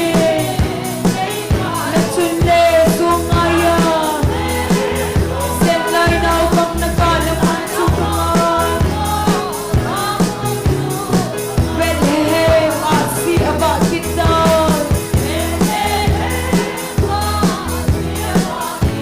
Eden han kot ka sung aba kita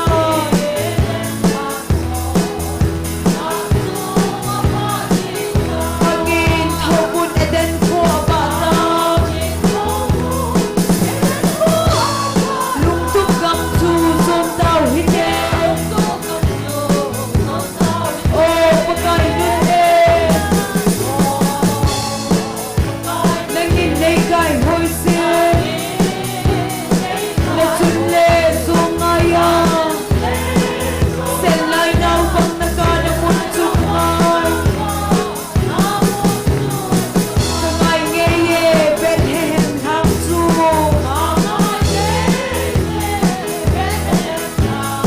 thang pan tu ni kula apang lep da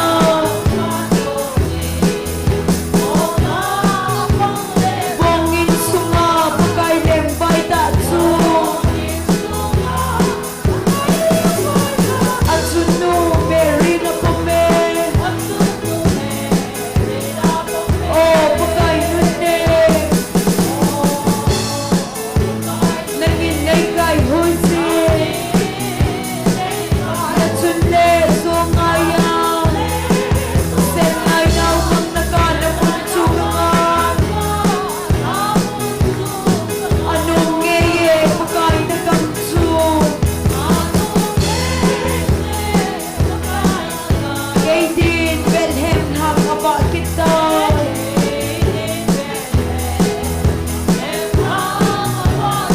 Tila pile pute na mukhalo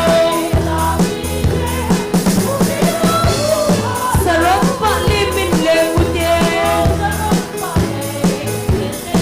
oh pagkain nun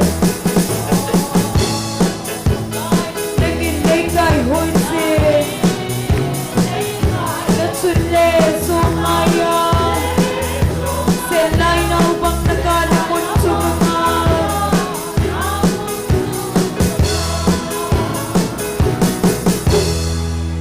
Hallelujah Pagkaya pai Pat zau sen Ngai zun ogin itingay tam Alaya putang lohon zong lahin sabok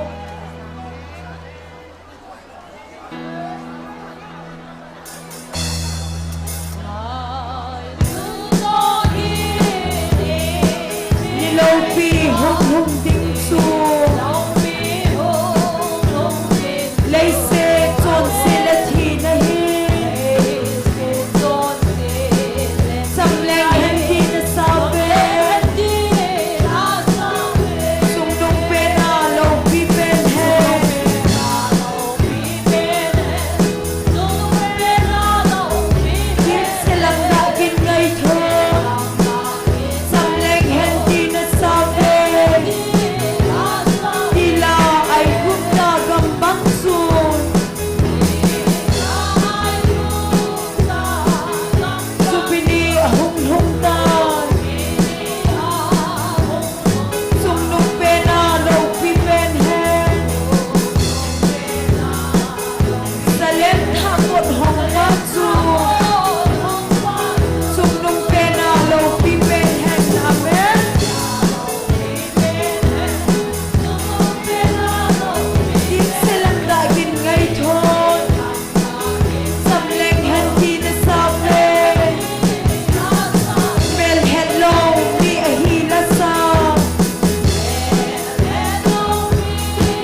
el hello mi hi la sa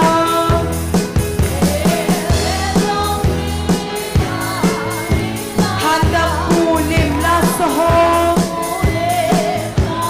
tun so tam le lo pilim na sam leng han ti na sa ve sung nung pe na lo pi ben he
phơi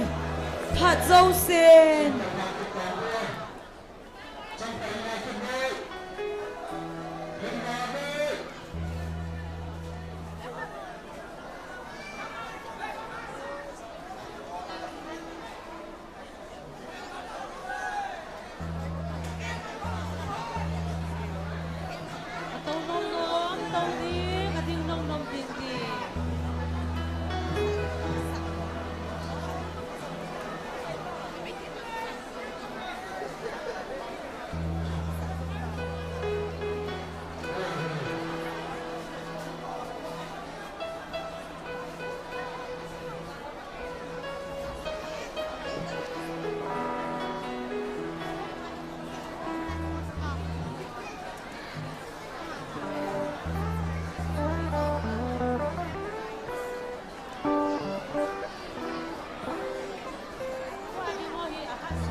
sa khalo diu diu na sau teo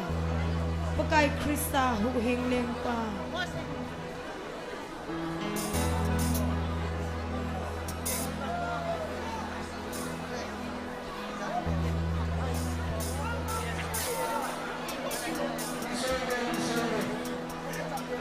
hello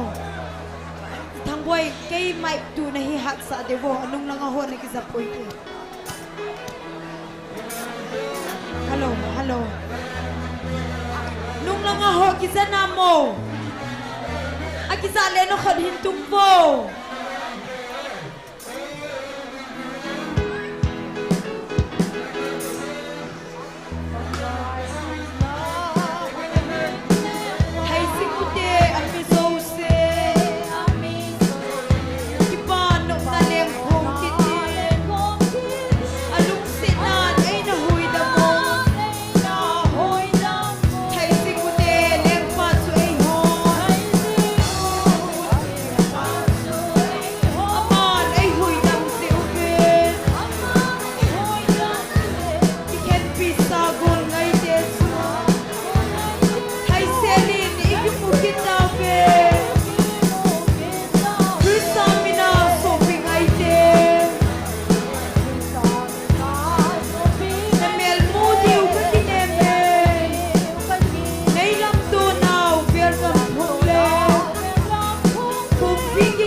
nó